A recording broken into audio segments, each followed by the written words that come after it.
Hello, mic check. We're live. We're live. What is up, everybody? Welcome to the Bearded Brown Podcast. Wow, I look good. We are live I didn't realize how good I look. at the IX Center. Angel did not realize how good he looked today. I'm a Sam good is looking man. I'm looking very orange today. Very orange. Oh yeah, All we're right. live here. We did it. We're at this show. We returned today, right? Yeah, we Absolutely. hit the pinnacle of our career of podcasting. We're going to retire. We are live at the IX Center, ladies and gentlemen. If you are here and you're streaming at the same time while looking at these beautiful cars, stop by our booth, get a red line sticker, get a Bearded Brown sticker. What do you call those cards? Business cards. And stream us live, man. We are live. This is exciting. A lot Absolutely. of cool cars around here. Good atmosphere today. A lot of nice hot rods out here. I have been to the show quite a few times. It never disappoints, man. If you're into muscle cars, anything that runs with a piston power, it is here. It's the place to come check it out. This is the last day here also. Come check them out. A lot of cool cars. Bearded Browns, talk some Browns football, and check out hot rods. I can't see a better Sunday spent, man. Right. Other than here with us, Absolutely. Yeah. Bearded Browns. You have a nice radio voice, Sam. He does, doesn't he? Let me get a little deeper. Thank you, Angel. Thank We you. sound legit when Sam is on the mic. Me and Mike, I sound like a high-pitched teenager. Yes. Same. I sound like, yeah. So we got a lot to talk about today, guys. We got 3 hours. We'll be live from 11 till 2 today, talking Browns. We got a couple guys that are going to be joining us on the show as well that you might know from the Red Line Network. We got Adam and Shane. And it's going to be one hell of a show again. Absolutely, We got man. people walking up to us. We're going to hand the kids out some stickers. Bring your kids over. We got some stickers for them. It's going to be a great day. But let's get right to it, guys. We got Kirk Cousins showing up at the Chipotle in Westlake. Dun, dun, dun. Saying he's going to buy a house. Someone's going to buy a house. Yeah, a lot of people think he's going to buy a house. He must have listened to Jameis about that 90 days of nice weather and wanted to get Yeah, a house just he's for those 90 days. Let me hit up the 90 days before it starts to get bad, right? Oh, look at this. We got a crowd around us. I don't think they're around us. There's Yeah, something going on I'm trying next to make to it us. sound good. Yeah, Andrew. but yeah, it's true. My We son- had a my son- Philadelphia Eagle fan. My sons are here. We got to make sure Lacavera boys are here. We got to watch out for them. Yes. We're here to start trouble. Go Blue. The Michigan fan. Yeah. I heard You're Adam too. You're in the wrong area, bro. He's wearing Michigan gear. Like, what's going on here? Where's my Ohio State guys? Smell like somebody had dog poo on their shoe when they walked I by. wonder if he became a Michigan fan when they won their title. Oh, yeah. Yeah, probably. Speaking of Michigan fan, we have one next to me starting to stink I really smell it. bad. I smell it. Nonetheless, Kirk Cousins was in Chipotle. He ordered a double chicken salad at Chipotle. Weird choice of food for him, but I mean for Chipotle in general, because I normally go for the sodium bowl, which is a lot of rice, some black bean, a lot of steak, some pico, some cheese, a lot of cheese. You get white or brown rice? It's racist, but I go white. That's a racist comment. White or brown. Now, I am half Hispanic, but I have a white wife, so I go with white rice. I'm just fine. I mix it up, man. It all depends how I'm feeling that day, man. We going white, we going brown. It's all different Yeah, for me. yeah, man. it's good. It's good. Put it in the bowl and stir it up. I always get white rice, double chicken. You got to get sour cream, cheese, lettuce. What else? Oh, black beans. Some black beans are good, but I tell them light black beans. And then the hot sauce. I'm a cheese guy too, so it's always extra cheese, man. Is that I found the trick to Chipotle too. If you're gonna get extra meat, you don't tell them right away. You let them get that first big scoop Yeah. on there, and Yeah, then you go, that's a hack. "Oh, I forgot to by tell the you. way, Can Add I get another. Can I get that double meat? Then they got to put the same amount on, dog. You already done put it down there. I've been double hungry today, so let me double it. Yep. Double it up. But there's a report that they're looking to either trade him or let him go before the deadline comes again, even though they paid him as guaranteed. We were told before we went on today that they're looking to either trade him or let him go, which is still encouraging. But do you think that's why he was in Cleveland, to still talk to the Browns brass? Or do you think he was just visiting Cleveland Clinic to get his second opinion? Because, Cleveland Clinic is world renowned for medical stuff. Absolutely. So, That's a very good possibility there, Angel. I think that I saw that since he already got that bonus money, he's under contract and he's not actually allowed to talk to other teams without permission. So that kind of left a question mark with me there too. But either way, he was here in Ohio, man. Up here in Westlake, Ohio. So. There's no reason Kirk Cousins is just going to come to Ohio on a whim. I don't think that's a big leap for Cleveland Browns. I think we had to invite him down here to talk to him, maybe. And we all know we got that QB spot that's got some holes in it. We don't know yet what's going to go down. There's still guys floating around, and I still think we need to bring in another savvy vet. Who that may be is under determination, Ryan. We don't know that right now. So. There's a lot of savvy vets still out there, right, Mike? Absolutely. As of right now, the other rich quarterbacks that we could bring here are Trey Lance, Tyler Huntley, Joe Flacco, Carson Wentz, Drew Lock, Case Keenum, Teddy Bridgewater, C.J. Beathard, Sam Ellinger, Easton Stick, which sounds like a baseball bat. That does sound like a baseball bat. I can't He must be it. from the South. That's like that's a Texas boy right there. Brett Ripien, Josh Johnson, Jeff Driscoll, and 4 of these guys that are free agents right now have already been on the Browns. I'm going to go ahead and say it real quick. Of the 4 that were already here, the only one that I would actually say nod the head in agreement to would be Joe Flacco. That's me. That's my opinion. We had an interview with Stump a few weeks ago. Stump said, you want to get that locker room jumping. You want to get those guys back on track. Everybody gravitated around him. Yes, he's got some years on him, but you know what? He brings that ability to the room, and he can win you some games, man. So why would you want to go back to, the Driscoll? Why would you want to run back down that rabbit hole? You already been down there. The only one on that list that's been here I would go with would be Joe. Yeah, Joe, I would be flirting with Carson Wentz. I think he can give us a little bit more than what the other guys have. Drew Lock is young, so you can see what potential he has. Casey Keenum's been here. He won some games here, actually, under Kevin, correct? Yes. So why not? I know we're talking about Flacco, who won games here, but Keenum, who won games, and believe it or not, Stump actually talked about Keenum, saying they should have played him as opposed to playing Baker, who was hurt. Through that injury, right? So that's something that we can look at, too. Teddy Bridgewater, young, but he's... I don't think he'd be with what Kevin Stefanski would need. Yeah. I don't think he'd fit well with the system, to be honest. But, I mean, you never know what's going to happen. Yeah, eventually they got to solve this quarterback issue. How you doing? Just saying hi to people that just look at me weirdly. I'm so used to being at my house on my bourbon barrel, the table by myself. Now these people are walking by, so it's kind of like, I'm like, it's like, what is your name? My name is, Bearded Browns. Yeah. That's my name, dog. No, but yeah, it'd be interesting to see what they do with this quarterback situation. I think the main focus this year, Kevin and Barry are going to focus on is obviously the quarterback. I think the regime needs a quarterback. And I think we even see reports that we're going to hit on later what quarterbacks they're looking at. They have 3 in this week. Yeah. So this is like all hands in. We're going to get a quarterback no matter what, and he's going to work out. The problem is, are they going to get the right quarterback? So my question to the fans is, as far as second pick, would you rather have somebody like Abdul Carter, or would you want to go immediately for a quarterback, trade down to that number 1 spot to pick up somebody like Cam Ward, which is a possibility. If Tennessee doesn't pick him up, we can get him at number 2, but then you lose out on Abdul Carter. Or would you rather go for somebody like Jackson Dart for your 33rd pick? Or do you, like we were talking about before we started the show, there's a possibility that Pittsburgh could pick up like somebody like Will Howard or Jackson Dart at the 21st pick. So there's a lot of factors that you have to look into going into the draft that kind of makes it sketchy for the Browns. Having a second pick is great, but how do you play that? Well, we're not going to know until it goes down. We can only allude and conjure up in our head the things that we think are going to go down, how they're going to play out. It's the fun part of it. At the end of the day, man, we are in a quarterback situation where we need to get a guy now.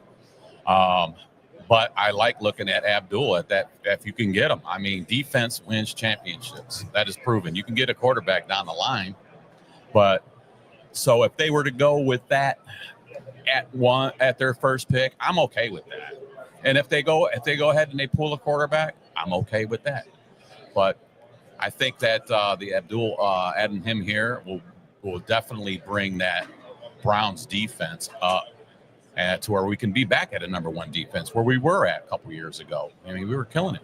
So we'll see how it plays out, man. That's the fun part of this chess game they play here as the time goes through. So if you drafting a guy at 2 and then drafting a guy at 33, say hypothetically you go with a linebacker, defense tackle, whatever, at number 2, and you draft the quarterback at 33. If make a mistake at number 2, but getting number 33 correct, would that be forgivable? The number 2 pick being a fail as opposed to getting the number 33 if it is a quarterback? Have we ever really had any success at drafting a quarterback in the first round? Since 99, no, not really. I kind of look at that and go, well, it doesn't seem like that. Yeah, Baker Mayfield. Baker. Yeah, but since 99, that's a lot of years. That's just 1 year.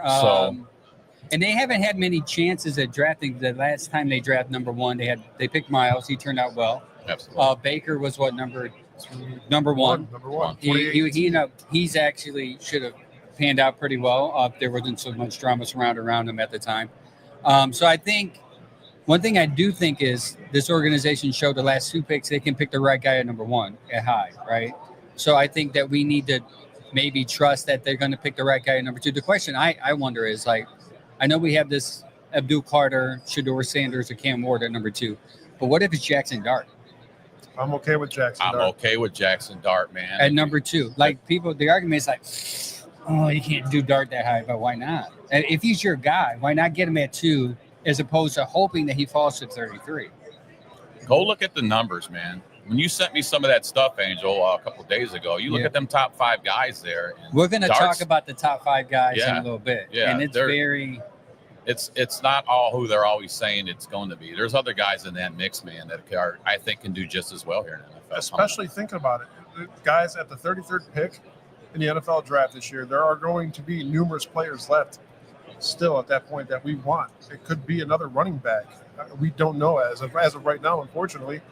But there's a lot of things that can happen in this draft that could work in the Browns' favor. Yeah. And what the benefit is, actually, I saw somebody post this on social the other day. The benefit of NIL has allowed so much talent to start coming out in the later rounds because the talent now is staying because they can get $4 million as opposed to hurry up and leaving for an NFL contract. They can choose to stay for an extra year or 2 because they will make more in NIL as opposed to getting drafted later. So if we have to look at it from that perspective, that getting a 3rd round pick shouldn't be, bougie that because it might be better talent than past years. Having this talent drop as far as a 3rd round, 4th round, they might be looking not just for the Browns but other teams in general. You might be getting a running back in the 4th round like James from Oregon, who should have been maybe a first 2-round talent, but because there's so much talent ahead of them, so much need, defensive tackle is a huge lot of talent coming out. Edge rushers, a huge talent going around. Even tight end, which by the way we're going to talk about later, which we need behind David Njoku. Yeah. Like there's huge talent coming out, other than quarterback. Quarterback is like the minimum, which is what we need most, considering it's our luck as a Browns fan. We draft high in the minimum talent, but maybe there is a lot of talent in the quarterback room. We'll talk about later, by the way. We definitely got some holes to fill, man, across the board. We definitely do. Absolutely. James on Facebook said Baker was the only good quarterback we drafted since '99.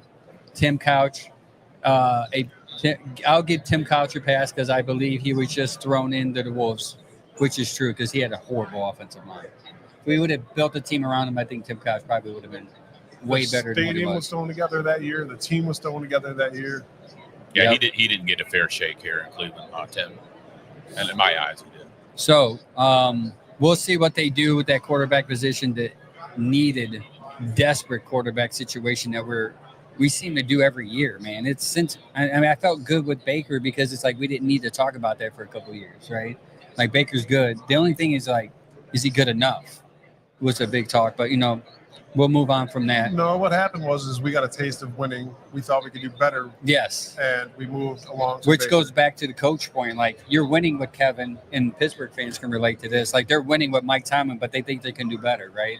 Like, what if you don't do better? And we're seeing that now. We thought we can do better with Baker. We thought we had better in Deshaun, but it's not better. So I think we need, as Browns fans, or even fans in general, need to realize, once you have somebody good, enjoy it.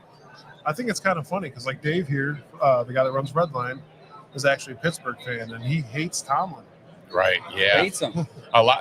Quite a few of He's their. not even paying attention. But he doesn't even hates have headphones Tomlin. on. Yeah. Quite a few Steelers fans are like that. They're not really heavy on Tomlin. I mean, they want another coach to come in there to get them the playoffs, man. And spoken from a Browns fan who at the time was like, maybe Baker can't get us there. But now I'm like, I would rather win 12, 13 games and make the playoffs every year right now, as opposed to Absolutely winning 3 games and losing now outside of 1 year. I know we're speaking 1 year because we're 1 year removed from the playoffs, but the year when we went to the playoffs that year, we went through 4 or 5 different quarterbacks. We were proving that we can do that. Imagine if we had the guy. Yeah. Facts. Imagine if we had the guy. We got to get the guy. So me and Adam were talking about it earlier. That helmet-to-helmet contact in the game against the Kansas City Chiefs. Swanson, I still hate him to this day. I hope he's listening to the show. I can't stand you, Swanson. Yeah, what would have happened, honestly, that day? POS. If that wouldn't have happened, we would have scored that touchdown. We would have won that game. We would have advanced. And that probably would have gave Baker his contract. If you think about it, that probably would change the whole landscape because you're good enough to make the AFC Championship and helps you grow. The next year, typical teams that go to the AFC Championship technically go to the Super Bowl in a year or two after that, so you grow as a team.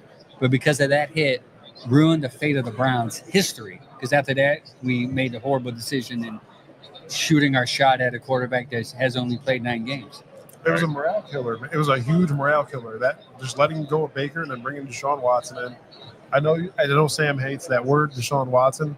And I really try not to bring him up today, but one of these days we'll have a show. I see it, and there will be no name of that name being said. I don't want to say no name of that name. That cursed name. Nonetheless, a couple other news real quick for the Browns. Barry and the Haslams eat with Abdul Carter. They had dinner. He couldn't work out because of his shoulder and foot injury. While Kevin hangs with the quarterback that seems to be trending upwards, which I think, by the way, as a show, I think we kind of projected this, right? We said earlier that Jackson Dart's going to rise. A lot of fans are like, oh, not Jackson Dart. It's either Shador or Cam. Shador or Cam, that's it. But we had one fan that was big on him, which led me to look into him. I think it might have been James Frank. If you're on there, he's on the chat now. Let me know if that was you. But Jackson Dart, hi. Yeah, you have a sticker for sure. Absolutely. For Grab sure. a couple stickers. That's our Red Line. That's a network that we're affiliated with, and this is the Bearded Browns podcast one. Listen, we're here to entertain kids. Everybody. Thank You're you so welcome. much. Have a good one. We give away free stickers to whoever wants it, kids or adults alike. Yeah, Angel could sell stickers to a baby. Yeah, I have come down here, guys. Grab some stickers. Grab some stickers and a card. I got wrapped up for a second. I'm like, Ice Cubes Eskimos. She came with me like those kid eyes. I'm like, man, I can't say no. I have a kid. I can't. I have to stop what I'm doing. Just stop the show. He's like, hello. Listen, I will stop the show for a kid who wants a sticker. Okay, I'm gonna do one for James. He said start barking at the people passing. I'm gonna get him for you. Yeah, you're freaking out. Like, do not watch that podcast. They have a weird guy barking. There's seriously a group of 8 guys that just something wrong with past the guy in the. I just did that, James. If you hear me, I just barked and I got some strange looks, but I don't care. It's what it is, baby. James said Watson will have a name like that. I'm assuming this is anybody in the Harry Potter. Voldemort. Yeah. Voldemort. The name should not be mentioned. Unfortunately, he's going to be mentioned for the rest of our lives because he's etched in Browns history as probably one of the worst deals in franchise history, let alone league history. Absolutely. Until the next one happens, and then they can talk about that and forget about this one. I don't know. That's going to be a hard one to break that record on. Yeah. But Barry and the Haslams eat with Abdul Carter, which is good. They're showing interest in probably one of the best pass rushers in the draft, which you flirt with two of the best pass rushers, technically, if Abdul lands up to be what they think he's going to be. You can have two pass rushers at the end and a good defensive tackle in the middle, which we'll talk about later, which I think are good pickups. And then you get Jackson Dart, right? They're really interested in Jackson Dart, and we're going to talk about Jackson Dart for a little bit. He's the dark horse at quarterback. Now, I felt to mention a couple months ago that Jackson Dart can be taken in the first round as one of the top 3 quarterbacks because I saw some tape. Someone caught me onto him, and I like the way he throws the ball. And as we were prepping for this show, I said, let me look at this quarterback. And actually, it opened up a total avenue of different things that we're going to talk about currently about quarterbacks in general in this draft. But we're going to hit on Jackson Dart right now. His height is 6'2", 223 pounds.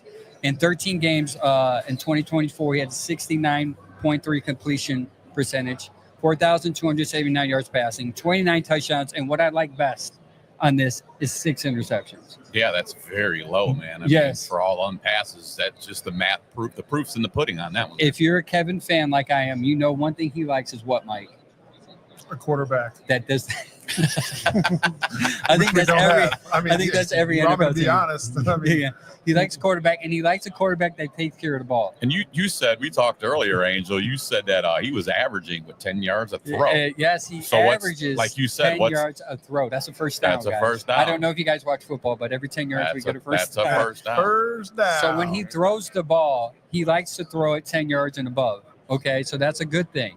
But the thing that I'm very happy about, the thing that I love about him, is his touchdown to interception ratio, which tells me that he can read a defense, he knows where to put the ball, and Kevin loves smart guys, right? And there's not enough talk about Jackson Dart and his smartness. Shedeur is a smart guy. One thing that he's good at is knowing where to place the ball. But one thing that Jackson has on Shedeur is his ability to hit the long deep ball. Yeah, and he seems like a Kevin scheme fit guy. And to me, Dart. I don't know. Like I said, man, there's other guys out there because everybody's on the Shedeur ward, but there's definitely other guys floating around out there. What's up, Donald? Thanks for joining the chat. But continue with the Jackson Dart. 29, 6 interceptions, 29 touchdowns. Has a passer rating of 180. That's pretty good. Yeah. That's a high number. Normally, you want to be at 100 to be a good quarterback. He's at 180. His career stats in 45 games is his completion rating. By the way, you want to be above 60 to be a good quarterback. He's at 65.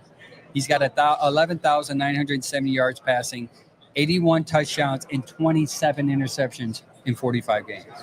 That is, the interception thing to me is more appealing than anything because we've seen a lot of them this past year. It took us out of a lot of games. It killed us in a lot of games that our defense was winning. A lot of our quarterbacks like Jameis threw picks. And I think that's what the issue with Kevin and Jameis was, is that he put us in situations where we just lost games because he threw 3 or 4 or 5 picks a game. Well, another thing we got to take into consideration is our toughness of schedule. Yep. Last year we had a pretty rough schedule. We should have won more games than we obviously did, but at the same token, you got to have a smart quarterback that is willing 100%. to be able to make those. Like Joe Flacco did it, man. Joe Flacco went out there and he had fun. He got them guys moving and grooving, Yeah. man. And like that's I want to that was punch that was somebody in the face so bad right now. Because you want Joe Flacco that bad? No, Oh. No, because I'm tired of throwing interceptions. Adam is not on the Joe Flacco train Oh, whatsoever. yeah, Adam doesn't like Joe Flacco because we can win with Joe Flacco, and Adam's a Pittsburgh guy, and he's afraid that No, we're going to Adam's beat. not a Pittsburgh guy. Oh, Adam. Dave's a Pittsburgh guy. Dave, Adam's Adam. a Browns guy. Oh, Adam's a Brown. Oh, you don't like. But he's also a Michigan guy, so his opinion doesn't even count. Whatever his opinion is, when he says Wolverine, I don't even listen after that because it's like, what are you? Wolverine even. sounds a lot like I gotta pee. Wolverine sounds like not like- winning. sounds like dog shit. I'm sorry. I'm sorry. I'm sorry. Excuse me. Pardon me. You can hop in and defend your Wolverineism if you want to, but we're going to cut you Wolverineism. off. We're going to cut you off every time. No Wolverineism here. Everybody, I was gonna dye my beard last night, and I went all natural. Dude, I'm telling you, if I had some silver in my beard, I would keep it. I'm rocking it, dude. I'm never gonna It's change the it. end thing, fellas. All the chicks dig it. See, yeah, all the chicks dig the. Turn that mic up. Yeah, turn that mic on. By the way, I just heard you just because your voice, not because the mic. I'm almost a 50-year-old man. I'm not gonna be putting foo highlights in my beard. Can you hear us now? Oh, you're perfect. I can hear you now, How about sir. now? Yeah, Oh, that's cute. right. You That's guys are perfect. sharing the mic. Hey, this Sure. is live. This is my first time doing anything like this. Shout out to our sound engineers over there, Wolverine fan and a Shane. Thank you, Shane O'Mac. Shane I'm just here O'Mac. hanging out. He's I'm hanging I'm out. just here so I don't get fined. My beautiful hot wife just came up too. Got me all messed up. Hi. Hi. He's like, who's that pretty girl? Oh, that's the one I'm married to. Nice. Yeah, but Jackson Dart seems to be a legitimate contender for the Browns thing, and I don't care. I get it. I'm afraid that if a lot of teams obviously are going to see what the Browns see, obviously what we've seen with Jackson Dart, and I think he can go. Obviously, he's going to go in the first round. He is. I'll be shocked if maybe high second, and maybe he'll last to 33rd. That'd be a huge blessing because there's a lot of talent on the board in the first round. The team I'm worried about, obviously, and then he's a quarterback is Pittsburgh. They're still. I'm seeing Dart, man. I'm really feeling that he, as far as quarterbacks getting picked, he's going to be in the top 5. I can see that, and I know He'll that's a definitely be in the strong top take. 5. That's just people are like, man, that's a strong take. What do you guys? You over there heard think? it here first. You heard it here first. So Jackson Dart, top 5 quarterback taken or taken in the first 5? No, picks? out of the quarterbacks of the draft class, he will be in the top. No, He'll be one of the top. I'll be even bolder. I think he could be in the top 5 pick. I feel like somebody might do that. Yeah. Because one thing that's valuable in this league is a quarterback, right? Absolutely. Once you find your quarterback, you win. Look at Kansas City, calling Patty Mahomes. Now they're like the darling of the league. There's a lot of teams in Buffalo NFL right now found their that quarterback. Now they're the darlings of the league. Washington changed the whole organization. They were the scum of the organization, like worse scum than we were as Browns, right? Yeah. Now they found their quarterback, and they're like, people want to go there because they love Daniels. Once you find your quarterback, you find a team that people want to play with. That Okay. Daniels was a diamond in the rough, man. He turned out to be a really good rookie coming in, man, and his proof was on that field, man. I was wrong about him, honestly. I didn't have him doing very well. I didn't really have high hopes either, man, but he went out there and just balled. I'm Yeah. like, wow, this You're not kid the is only just one tearing it up. because Daniels was kind of like what Jackson Dart is currently. He was a late riser, and people are like, why are they drafting him where they're drafting him? But obviously, the organization and the coach saw something that they can build around, and they built around it, and he lit it up this year. And this is something I could see in Jackson Dart. By the way, Jackson Dart was ranked 4th in QBR rating in the NCAA last year, ahead of Sanders, Milroe, and Dart and Howard, which is the 4 quarterbacks the Browns are flirting with now. Dart had an 84.7, while Ward had an 88 quarterback rating. That's only 4 points off the guy who's going to go supposedly number 1. At one, yeah. EPA, what EPA means is now we're about to get into the nerd stats, which is the Bearded Browns are getting into. Where's by the way. Chad? Or if you're listening, we Chad- need them nerds. Chad's about to send us. Hey, send me a link. Let's talk about this. Let's get Chad out here, man. Hopefully you're listening. Tune in, Chad. We need you Yeah. out here, buddy. We're about to get into some nerd stat. EPA meaning expected points added. By the way, Watson had a -9. -9. Whenever he had the ball, he had a -9 last year. Okay. So this, put that in perspective, how important this is. As a quarterback, you want to have your EPA high because why? You have the ball 100% of the time in your hand. -9. He was ranked 6th at 78%. It's so Cleveland. I'm Yeah, sorry. well, I you love know, that. it is negative That's 9. so Cleveland. It is like you paid a guy $240 million to be negative in points whenever he had the ball, and it showed his record. It dictates that, right? Right. If you would have told me that, I would have never ever believed it. But I mean, everything happened now and then. Negative 9. Negative. To add some context. Nobody here, wants to use them on Madden. They're like, don't even. Nope. No, he's garbage. He's garbage. Let's add context to this. Ward was first. This is why Ward is highly touted. Number 1, he had 103. Sanders was 4th, 82. Howard is 28th, EPA, which is low, and Milrose 23rd. Okay, so EPA is a stat measured how much a play helps or hurts a team in scoring. Adam, what do you think of Will Howard? Will Howard, Adam, give me your take. My unbiased opinion, No, a biased opinion. he sucks. Thank you, Adam. Thank you. So, okay, other than saying that, what is your proof of he sucks? Just look at the Michigan game. I mean, Michigan was a top two. I hate to say it, top two defense. Maybe the top defense. Andrew, you asked the wrong guy that question. Yeah. I wish you would not No. have asked him to elaborate. The biggest problem I heard from Buckeye fans themselves was his decision making and the fact that he held onto the ball too long. Are you talking about Howard or Milroe? Will Howard. Oh, I thought we were talking about Milroe. My bad. I thought you said You guys want some No. stickers? Milroe. I think Milroe will be fine with Reese. I really do. Because when Reese was there, he had a better season 2 years ago than he did last year without Want Reese. some stickers? So he kind of regressed a little bit this year, but I think Milroe will be fine under the system with Reese. Which will make you beg. Take Good one of point. these, May too. beg the question: Why did Milroe There you go. regress? Because Tommy Reese wasn't there. Exactly. So if you have Tommy Reese in your organization, which did the Browns have Tommy Reese? Yes, sir. Okay, the Browns have Tommy Reese, so that's your equalizer. So I won't be too excited, but I would feel okay if Milroe was there because I think his upside's high. The dude's fast. He's running like a 4.3. Let me Yeah, ask he's you smooth. guys this though, like there's always that one quarterback every year that falls way too far. Is that Shador this year, or is that somebody else? I think said so. that a couple I think weeks so. ago. I think so. I think Shador Shador's could already- drop out of the top 10. He's already fallen. Yeah. I've heard rumors that they're saying that he could drop out of the first round now. We talked about it at the end of the last show, I believe, Angel. Yeah. When we had our interview with Mr. Eric Colley. I feel like he's going to end up dropping down in that draft. You always have that one guy that has the high hopes. It happens every draft, and they're sitting there.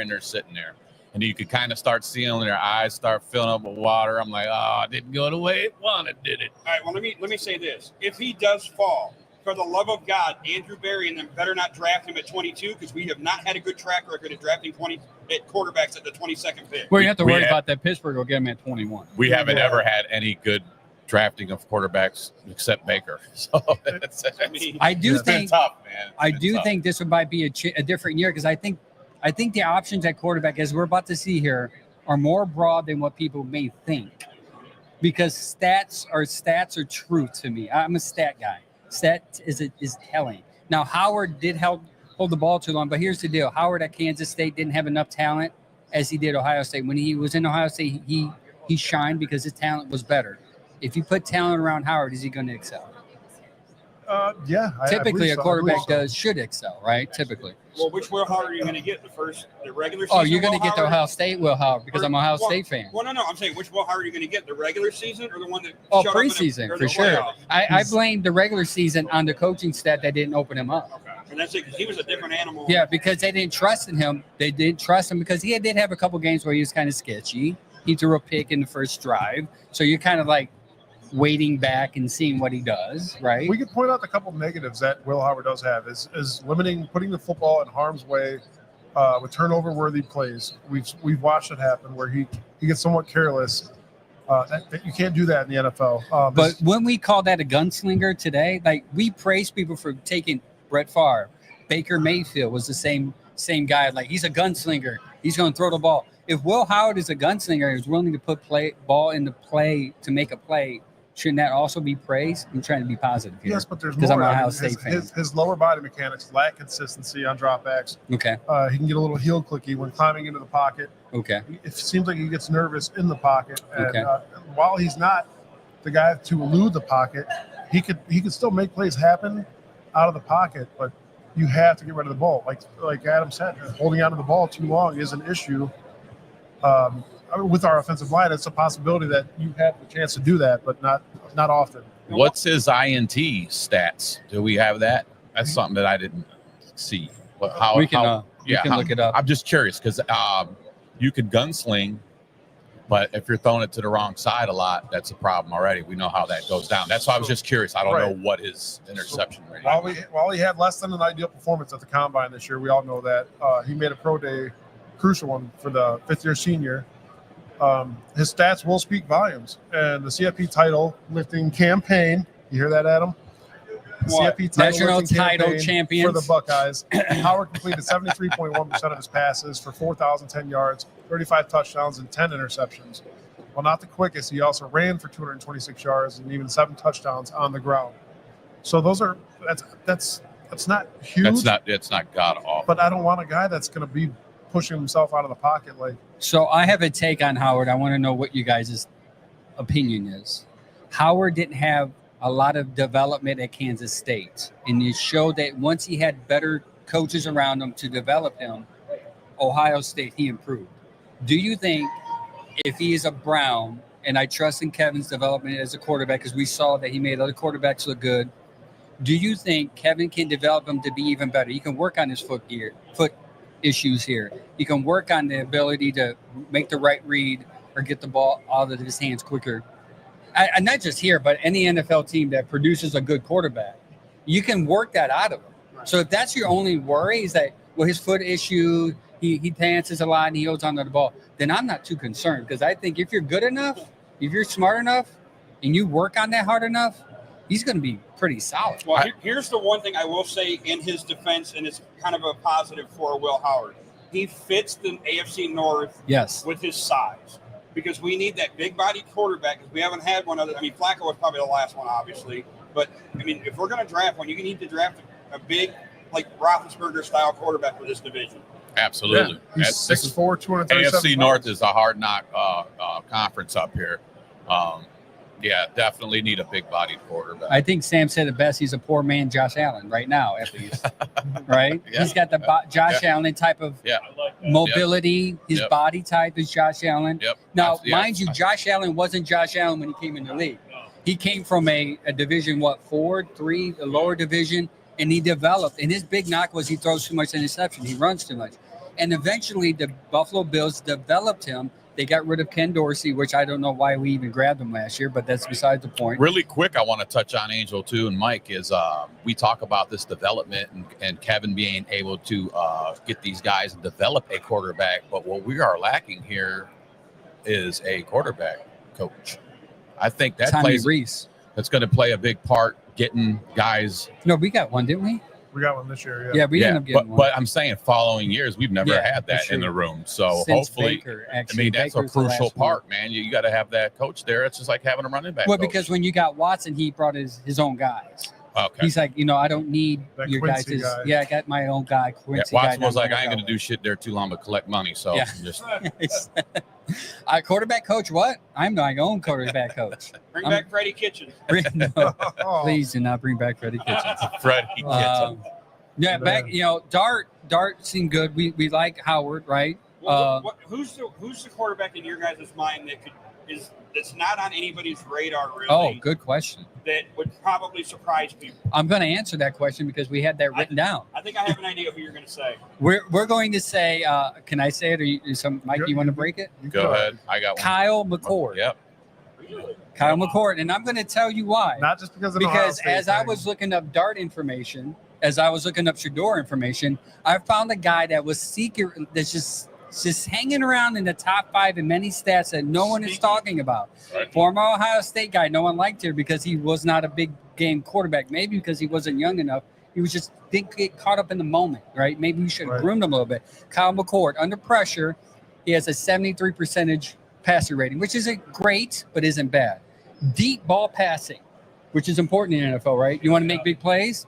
Then you need Kyle McCord, 96%. Just as long as he's not 96%. dancing, whatever dance he was Oh, doing. Again, man. if you think you can work that out with Howard, you can work that out with McCord. Well, Okay. I mean, because McCord is one that I was thinking of, but the one that I keep hearing about is a kid from Louisville. He's 26. Oh shit, I didn't know that. Yeah, he's What- 26. And how do you pronounce that last name? I can't. Mike's better at pronouncing things. I have a speech problem. Go ahead, Mike. Where's the name at? I'll try it. Yeah, But do we even I'll do have my it on deal. here? no, I don't have him on here because I did not want to talk I about. want to say they say it's like it's shoe. Yeah, sure. Oh, do. Show. So, yeah. SHOUGH, I believe. Show. Yeah. Yeah, Show. our quarterback So- coach now is Bill Musgrave, so, So- that guy could work some magic this year. Yeah, a lot of So people had not seen. I wrote some stuff down that I actually forgot to copy paste. But Kyle McCord under pressure. I told you that's the new stuff. But didn't he set a record for passing yards in the conference? For Okay, research? so yeah, and yeah, he was ranked number 1 in passing yards in the NCAA. He was ranked number 2 in EPA, meaning if you want points, you're going to have him on your team. Number 1 was Ward, obviously. Passing completing percentage, he was ranked number 1. So if there's a quarterback that no one is talking about, that someone's going to pick if they pick number in the second round, third round, you're gonna be like, why him? That's probably why. They see that he has it. And by the way, he did this at Syracuse. Right. Who's at Syracuse that's talented? Nobody. Right. Right. And I don't really the under pressure percentage I'm not concerned of, because who's at Syracuse's offensive line that's good? You can't think of anybody. No. So if you put him in an NFL offensive line that I think we have, just going back to the old scheme, I think having him on a team, I would be like, all right, Kevin, see what you can do. Yeah, having him maybe behind Batonio, Teller, Zinner, giving him some actual protection, man. Those are the vets. Conklin, yeah, I see where you're going with that, man. I definitely think that he could be a proof in the pudding here in Cleveland. Speaking of that, I know He's that back burner guy. Adam's going to love this, but I'm really looking forward to seeing Zach Zinter as a guard this year, I'm hoping. I think after that broken leg, coming off of that, after they won a championship, I think him coming to the Browns and working now with the Cleveland Browns offensive line coach, the new way, the new things that are going to happen this year with the offensive line, I think Zach Zinter is going to be a pivotal piece to this offensive line. I think they have to, because they drafted him to play. So if he doesn't play, then you're like, Andrew Berry, you messed up again. I might actually shed a tear that you actually had something nice to say about somebody from Michigan. Well, because he's a Brown. That's the only reason why he said something Exactly. nice. If he was on Pittsburgh, he probably would say, that guy stinks. Yeah. And don't forget, he was on, I think that was the year that Michigan won he was on the teams that Michigan won back-to-back offensive lineman of the year or whatever. I thought you were going to talk about Ohio State wins. We're not. No, We're just gonna blot him out. No, blot him out. Whenever he says anything Ohio State, just knock him out. No, it was the I'm just offensive lineman. Like, they had the best offensive line in college for 2 years. He was on both of those. So Yeah, they've had a good offensive line the last 3, 4, Our maybe 5 offensive years. line Clearly the last 4 years. All right, Yeah. we can get that out of the Yeah. way. I didn't say it. You did. I love Figure I'd Ohio get it out State, of but the I'm way. good enough to. I'm a realistic guy. I'm like, Michigan had a good offensive Well, line. that's the thing. Why do you think Brown? I mean, I get it. I hate Ohio State. You guys hate Michigan. Why is it like when we draft those players, like people get like so shitty towards Michigan players? Like, you know what I mean? I don't. Yeah, I don't. I- I think once he's a Brown, he's a Brown. Yeah. I can see past the college Yeah. color. There's people that I like that come out of Michigan, and Steve as Everett? long as they're not a Michigan guy anymore. You love your school. I get that, but Believe that it or only not, I goes was a so far. Braylon Edwards guy until I Yeah. realized he can't catch a I ball. was so that's mad. another thing. The Browns don't have good luck with Michigan guys. They It's- don't. But then the that's the Steelers downfall. take all Buckeye players and turn them into, you know what I mean? Yeah, Braylon had more. He did better catching French fries, doing commercials with Charlie Fry than he did catching the dang football. So he was ass, man. Braylon Edwards. So would you guys be okay with the Send them back. Would you guys be okay with Abdul Carter? Right now, the trend is Abdul Yes. Carter at 2, and then Dart at 33. Ideally, Yes. Yeah, I'm Would you I'm get- cool with that, and man. that's great, because if Abdul isn't that pass rusher you thought, or most people think, Dave, he will be, you still got your quarterback. And if Abdul Carter is average pass rusher, even if you draft him at 2, you overcame that mistake by drafting your future franchise.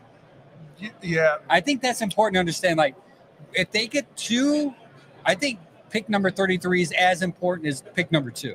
who do you think really, in reality, is on the Browns' big board right now? I really think it's, and you guys are going to hate this, I really think it's Abdul Carter or Mason Graham.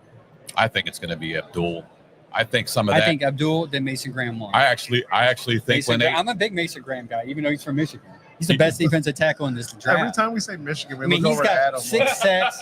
He's got 6 sacks in 3 years. That guy knows how to get to the quarterback. He And gets he's a behind good the line run of scrimmage. stopper. He's a good run stopper. I think that was ran by in his meeting. I think, in my eyes, I think that was ran by in the meeting with Miles. I think Miles said it. What do you think about Abdul? I think he says yes, even though there's quarterback talk that we need this quarterback. I think, it goes to say, man, defenses win championships. And if you can get a guy stellar like that, get him, build that defense.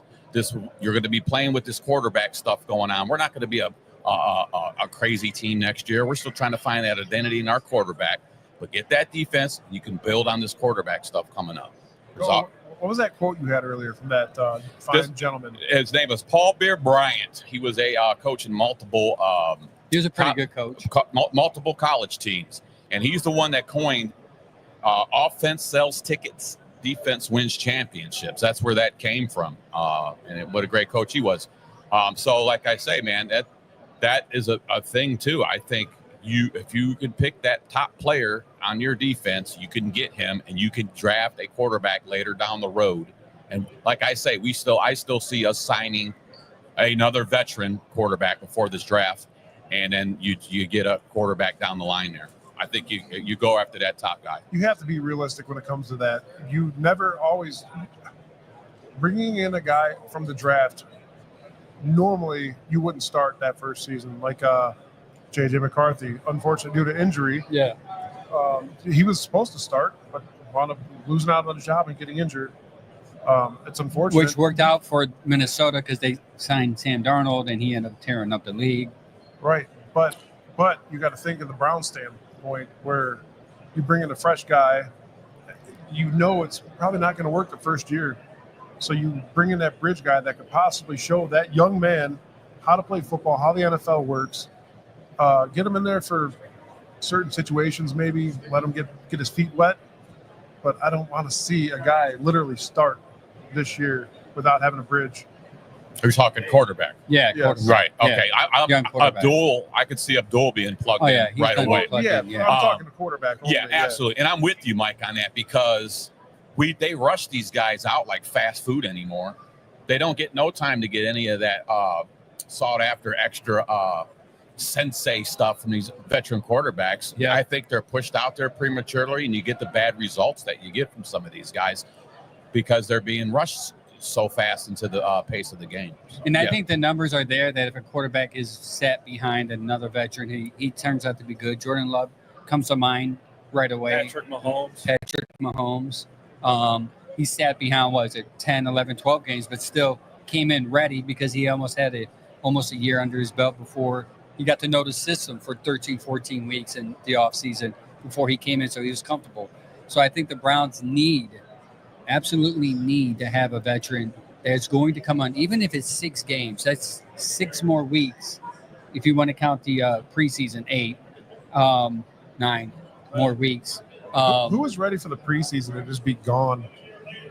They're headed that way. I mean, I wouldn't mind doing like 1, maybe 2 games at most. I say 2. You get your young guys out two. there and you get a few of them playing against some. Two games and add another game to the season.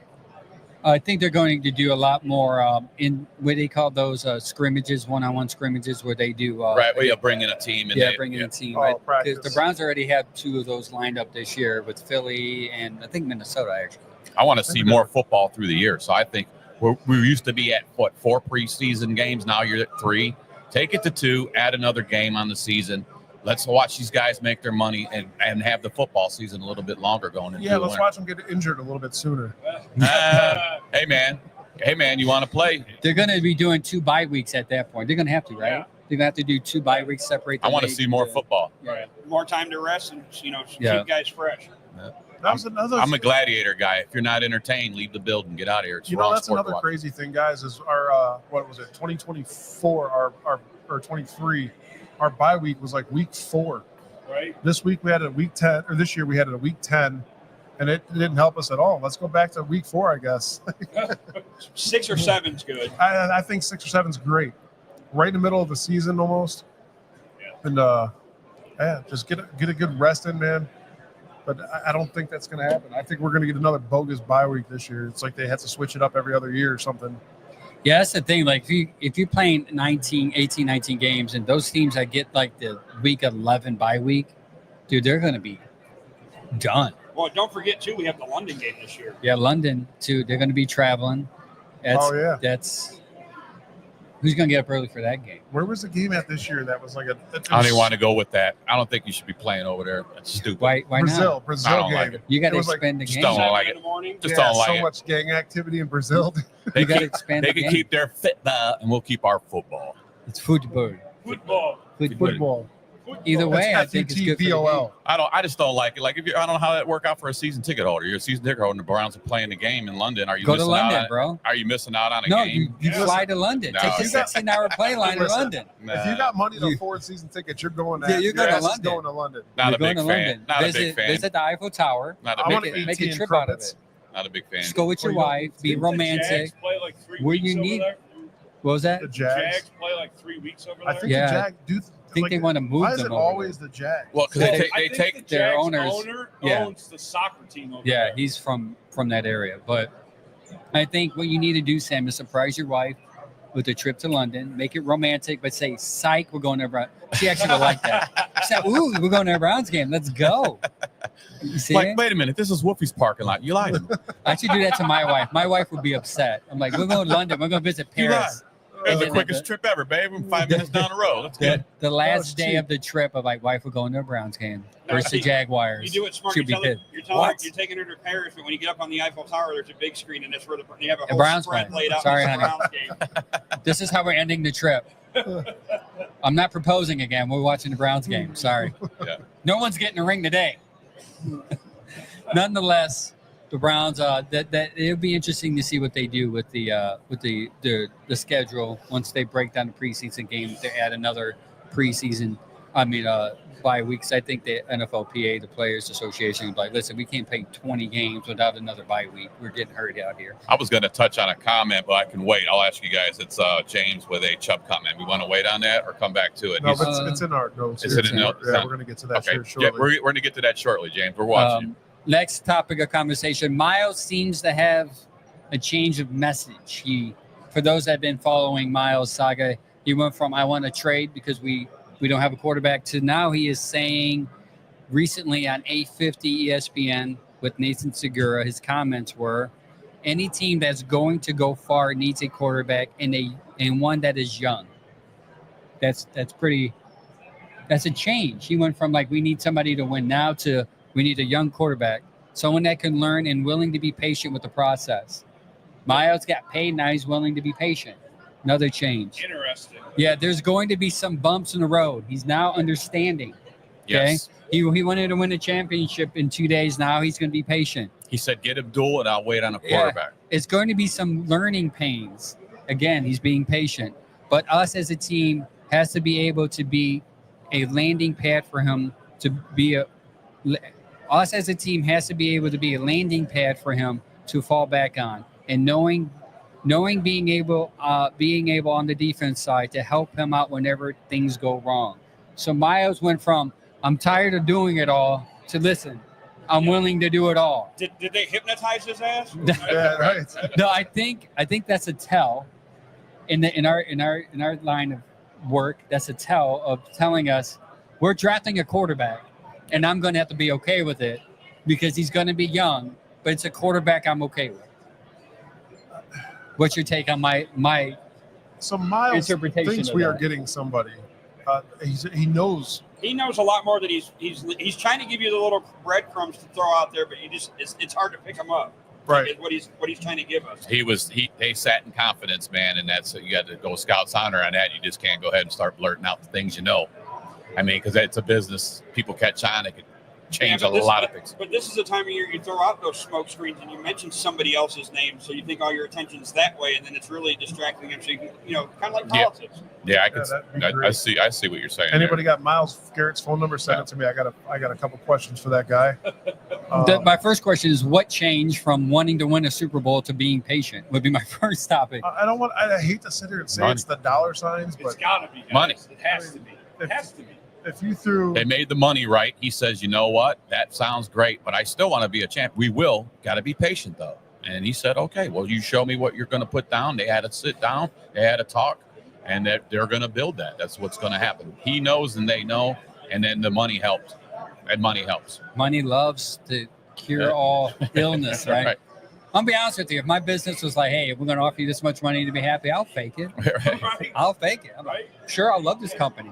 So what if you guys work us 80 hours a day? All right. So money's the root of all evil. Give me some money. I will show you that is not the case. I will help out all kinds of people and be okay. yeah, for all of you losers that say money can't buy happiness, that is a bold lie. Because They I'll could buy tell you what, some right now, happiness. if somebody dropped $1 million in my lap, I'd be happy. All my problems would be solved. Happiness. That is true. Myles Garrett, I think his mind change has to do with the fact that he might have been in communication with Andrew Berry after Haslam turned him down. He said, listen, we have a plan at quarterback, whether we're going to draft one or whether one's going to fall to us, because Barry knows a lot when it comes to free agency, knows a lot when it comes to contract. Maybe he knows, listen, Minnesota's not going to hold on. I mean, Atlanta's not going to hold on to Cousin in this contract. They're going to let him go. He's going to come here. James Frank has a very valid question in there. He goes, could it be he's thinking that we're getting Ward, with how him and Njoku are working out? Like, is that what Miles is thinking? That is probably the best case scenario if he falls to 2. If Tennessee ends up going with Abdul Carter at number 1, I think we're doing the Browns draft, right? Right. With Redline. I think if Ward is dropping to 2, I think I'm just going to drop my headphones. I'm going to walk away. I'm going to go home and sleep a happy man. No, because you know what? Typical Browns, Tennessee takes Carter 1, and then we go up and draft Shador with Cam Ward still sitting there. No. I Let's do. not put that We're in not- the ether. Yeah. Yeah. I think Cam fits the protocol type that both Andrew and Kevin like, because Ward can run. He's physical. He's mobile. And I think for some reason, Barry loves those big mobile quarterbacks. And we've seen that even in the quarterback they picked up, Kenny Pickett. He's mobile. You got to big, have, like Adam said earlier, man, this the division that we're in, you need a big guy That can take that hits. can take hits. I want a big guy that can play action. I want a big guy that can stay in the pocket. It's not that much to ask for.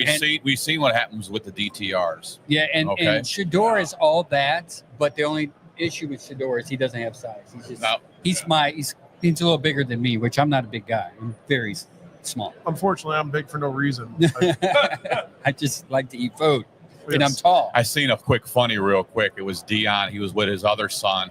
I don't know his name, but I seen it was a video. He was throwing the football, and Dion, it was a duck, and Dion goes, "Yeah, you're gonna have to find a bit different position. That ain't gonna work." I thought that was pretty funny. He said, "As soon as I seen that duck, I'm like, he ain't no quarterback." Man, shout out. We're an hour in, so let me give a shout out to our sponsors, Beard Gains, Chris. beardgains.com. No, Mike covered the mic. Was like, It was still y'all loud can't as hear shit. me? Yeah. Can you guys hear me? No.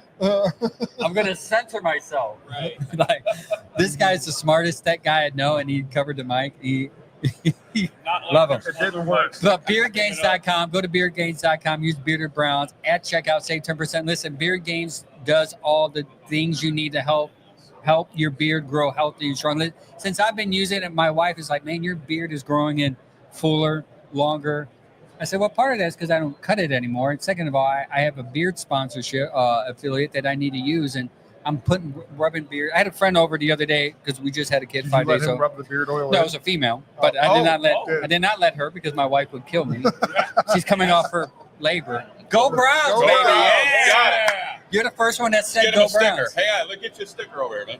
Yeah, can we get him a sticker and add this Red Line Network just in case you're interested Grab a in? card too. Yeah, That's a red line. Get we got watch our podcast. podcast card All for the platforms, Browns. baby. grab one of them too, buddy. Super Bowl. Super Bowl. Super Browns. Anyway, Yeah. so yeah, she's like, "What are you doing?" I was like, Ken "Putting Conley beard would be oil on. disappointed. Beard oil all over me." Woke up this morning, put beard oil on. Now I was like, I don't have hair, so I just have to do the only hair on my face is my beard. Lucky. So, it's a great product, or all organic, all just oils that are natural, no chemicals, nothing other than just Mother Earth. Also, too, their soap is good. If you have dry skin like I do, I use their shampoo. Their shampoo is great. It smells good. The conditioner is good. It makes it nice and soft. If you have a rough beard, use this product. It'll make it nice and soft where you can comb anything out, any snags, snarls, or snickles. Come around. I don't know what a snickle is. I just made it up. It sounds good to It's me. an S word. That's- You got to add 3 S words. So snickle is in there. SNICKEL. Yeah, Snickles. Snickles. Use I got a Bearded Brown. snickle hair stuck in my mouth from my mustache. Use Bearded Browns at checkout. Save 10%. Also, $35 or more gives you free shipping. It's a win-win. So I'll tell you really quick what's a game changer too. I picked up about a week ago is an actual beard straightener, heated beard straightener, I man. bought we're the same manning one. up If to you guys- admit it. We You use a guys straightener are out here. Yep, I am, and I told the wife. I said now it's going to take extra long For to me get going where we're going because I got to straighten my beard out and get my oils up. in And there. here's a little tidbit. If you use a beard straightener with heat, apply your oil in 10 to 15 minutes Yes. before using. By that way, the heat does not dry out your beard. You're welcome. Yeah. free beard You're welcome. content advice here I at the just Bearded did Browns podcast. I told the wife, I said when I was doing that, I had the oils in there. I said, man, it brings me back to my childhood when I had a wood burning kit. I'd be in my bedroom. I said, it just smells like good burnt wood in here, man. See, even It's that James Bailey Frank, stuff. James Frank bought some beard gain stuff, and he says, keep my beard fluffy, soft, and my girl loves the smell. See, if you want a girl to love you more, there's nothing better than a nice scented beard. There ain't nobody that loves my wife or loves me more. Loves you wife more. No one loves my wife more than my beard. That smells good. Sounds like you got to love yourself before you can love anybody else, Yeah, Mike, so right? love yourself enough to have a good smelling beard. Nothing's worse than a coffee breathed beard, right? Or Right. bad Right. breath beard. Or last night's pizza cheese stuck in there with a Or pepperoni. barbecue sauce beard that smells like teriyaki. Yeah. Right. You Or saw Miller yours Lite. beard again. Or Miller Lite. Or puke from the Miller Lite. Either way, Yours- Delicious. Is it lunchtime yet, guys? Beard Gains can help solve all those issues with that smell. Shout out to James for buying the man. product and using the code. Hugh said, I wouldn't mind Shador or Cam. I would put Cam over Shador, in my opinion. However, I'm wondering about Howard from Ohio State. I have a question for you. I know we just talked about this, but we're going to go back. Why was his pro day not good if only his 2 passes that were not counted were drops? Because he's throwing to receivers that he's used to. Unlike the But everyone from pro days do that, right? most of them. Most of them, but the combine is a bunch of different. Wait, you're a Random Michigan guy. people. Forget about you. I'm just playing. Go ahead. No. No, Actually, but I would want your opinion because you're an outside perspective. Right. Go ahead. the combine. Sorry, No, go ahead, Mike. I was going to say the combine is completely different than your pro day. Your pro day, you're still throwing the receivers that you played with all year. Combine is a bunch of random guys that are out there also looking for a job. But if you're on the team you're throwing to every day, isn't that the same as throwing at your pro day? I would imagine. Yeah, it has to be because that's what So if he's horrible at, and that, I think this is where a lot of teams kind of lose like their, I know they went to Harvard, they're probably smarter than me, but they lose the logic of it. Like he's thrown 15 passes wrong during the combine, but looks good at his pro day. I'm going to take the pro day because he's familiar with these receivers. In 2 to 3 years, he's going to be familiar with Jerry Jeudy. He's going to be familiar with the next receiver. And he's throwing it on the money. I'm going to take him. Now, I'm not just saying that as Ohio State honk, but I'm just saying, like, let's not look too deep into that. And for some reason, why did he blame the Wolverines for his bad pro? Did you hear his comments? Yeah. Like, the team up north?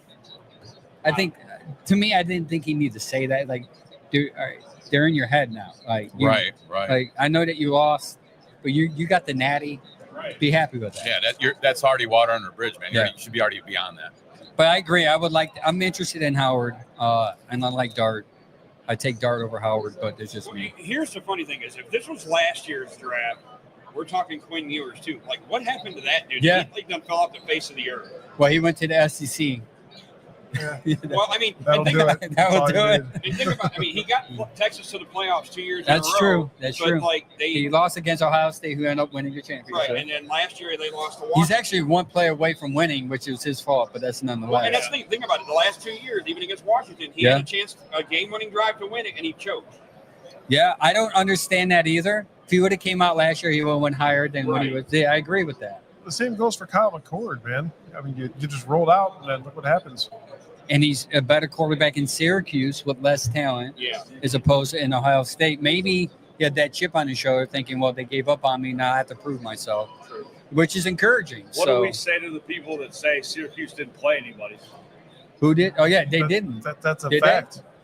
I mean, I'm just saying for the people that would say Well, McCord. I think they is- played Clemson and North Carolina. ACC. Yeah. Yeah. Well, So Pitt. that's a valid point. That's always a valid argument. It's a You got valid argument. Toughness of schedule is a real thing when you're coming out of the league or you're coming into the league. Yeah. Why is the schedule always? It's like that every year. Or you guys played nobody all year, whether whoever you're a fan of, But which it's going to change now with all the teams that they added to the Big Ten. It's going to make it stronger. But that's always seems to be the argument. Oh, you guys played nobody. Why is that? I think because they don't like the Big Ten. I think the Big Ten. I think that the Big Ten's top loaded, right? You got Michigan, you have Ohio State, maybe not Oregon because Oregon's pretty solid, and that's about it. I mean, USC if they get their Yeah. USC, they need to get better. Yeah. I thought they were going to be better than what they were. Right. But then again, it's only 1 year into the program, so we'll see what they do. But yeah, they should be solidified. So they'll give you 4. But SEC has like. But you ever notice though, it's only a college thing. You don't really hear about the strength of schedule in the NFL though. No, you don't. It's just Which is weird. That's a good point. No, I brought it up this year because I Yeah. think the Cleveland Browns schedule was tougher than normal. We were averaging, or we were thinking we were going to get what 11. 9 to 10, 11 Yeah, 9 wins. to 10 wins. Yeah, Well, we 11. should have known when we lost to the Giants that it was all downhill. from That's there. when I knew the season was over. Yeah. When we What lost week to the was Giants the way we did, I was like, guys, it's going to be a long So season. week My 5, 11 wins is now 5. It was 3, I think. week 3, wasn't Yeah, it? 3. Yeah, Hey, 3. we had the best 11 seconds of Cleveland Browns football in that game, and unfortunately, it was with Deshaun Watson because Yeah. the kickoff they fumbled. We got the ball back at like the 20-something yard line, and Deshaun Watson threw a dime right to Amari Cooper in the end zone. That was the best 11 seconds you will see of gameplay this year. The best. That's it. All right. And that was a fast offensive execution, too. And we thought, man, this is going to be a great season. And then it lied to us. It was like Yeah. false Never fails, man. advertisement. Being a Browns fan is getting kicked in the balls every season. It is, man. And it's tougher. Actually, is it as tough? Not like eventually we're going to be like used to it, right? Used to the pain. No, it's a Cleveland thing, dude. We're never used to it. We just I'm numb to losing. Yeah, you can grab a couple of stickers, sir. Oh, why am I watching that? Sure, there it is. So yeah, you want to grab a couple of Browns? There's our Bearded Browns the business card. cards, Sorry. stickers. Why can't I thank you? No, thank you. Thanks, guys. No problem. Stickers are cool. Who can pass up a good sticker, right? Yeah, Oh, hey, man, yeah, grab you- as many as you want, my friend. Kids get 2. There you go. Thank you. No problem. I'm a sucker for kids. So he- Man, like, how can you tell a kid no if he wants 2 stickers? He tried to be Watch this. sneaky with No. it, and then he's crying at his mom. Like He's like, when "What?" they ask for 2 suckers, you got to have them give them 2 Yeah. suckers. Yeah, poor kid. Oh, look at that guy in a Bengals hat. Oh man. Bengals. He's got, it's a hoodie too. He's got the hoodie. I was waiting for him to say something. What did he? Is he gone? I didn't see it. I was paying attention to the He's kid. over there. I'm Okay. keeping an eye on him. Yeah, so- Uh, there he is. Down yonder. I don't think we got to worry about Bengals fans Hey, so you much. better as walk Steelers. away. Oh, well, he's coming back. That's right. what you say? I'm going to defend Burrow. So what if we have all our money on the offense and we're going to Yeah, suck right. on defense? They still got to pay Trey Henderson. I don't think they're going to be able to do that. Yeah, they're gonna. Their best defensive player. Did you see the T. Higgins deal though? Like they're not really. It's a year by year thing. Oh, is it? Yeah, it's a I year. didn't see Like the if they, details. yeah. So I heard it on the radio, then I looked into it. Like his money's not guaranteed. So if they don't want to sign him, there's an out in his contract next year that he can go to a different team and get paid more, which is weird that he signed that. But at the same time, he's probably thinking like, I want to stay here and try to win. But at the same time, with that defense, how are you going to win? Yeah, you're I not don't gonna win know. shit. Weird. Well, I don't know. We'll see. Because don't forget now they got that new defensive coordinator. They brought in Golden from Notre Dame. Yeah, how did that work? Yeah, he was pretty good in it. Notre Dame's defense was pretty good. Their offense just wasn't too good.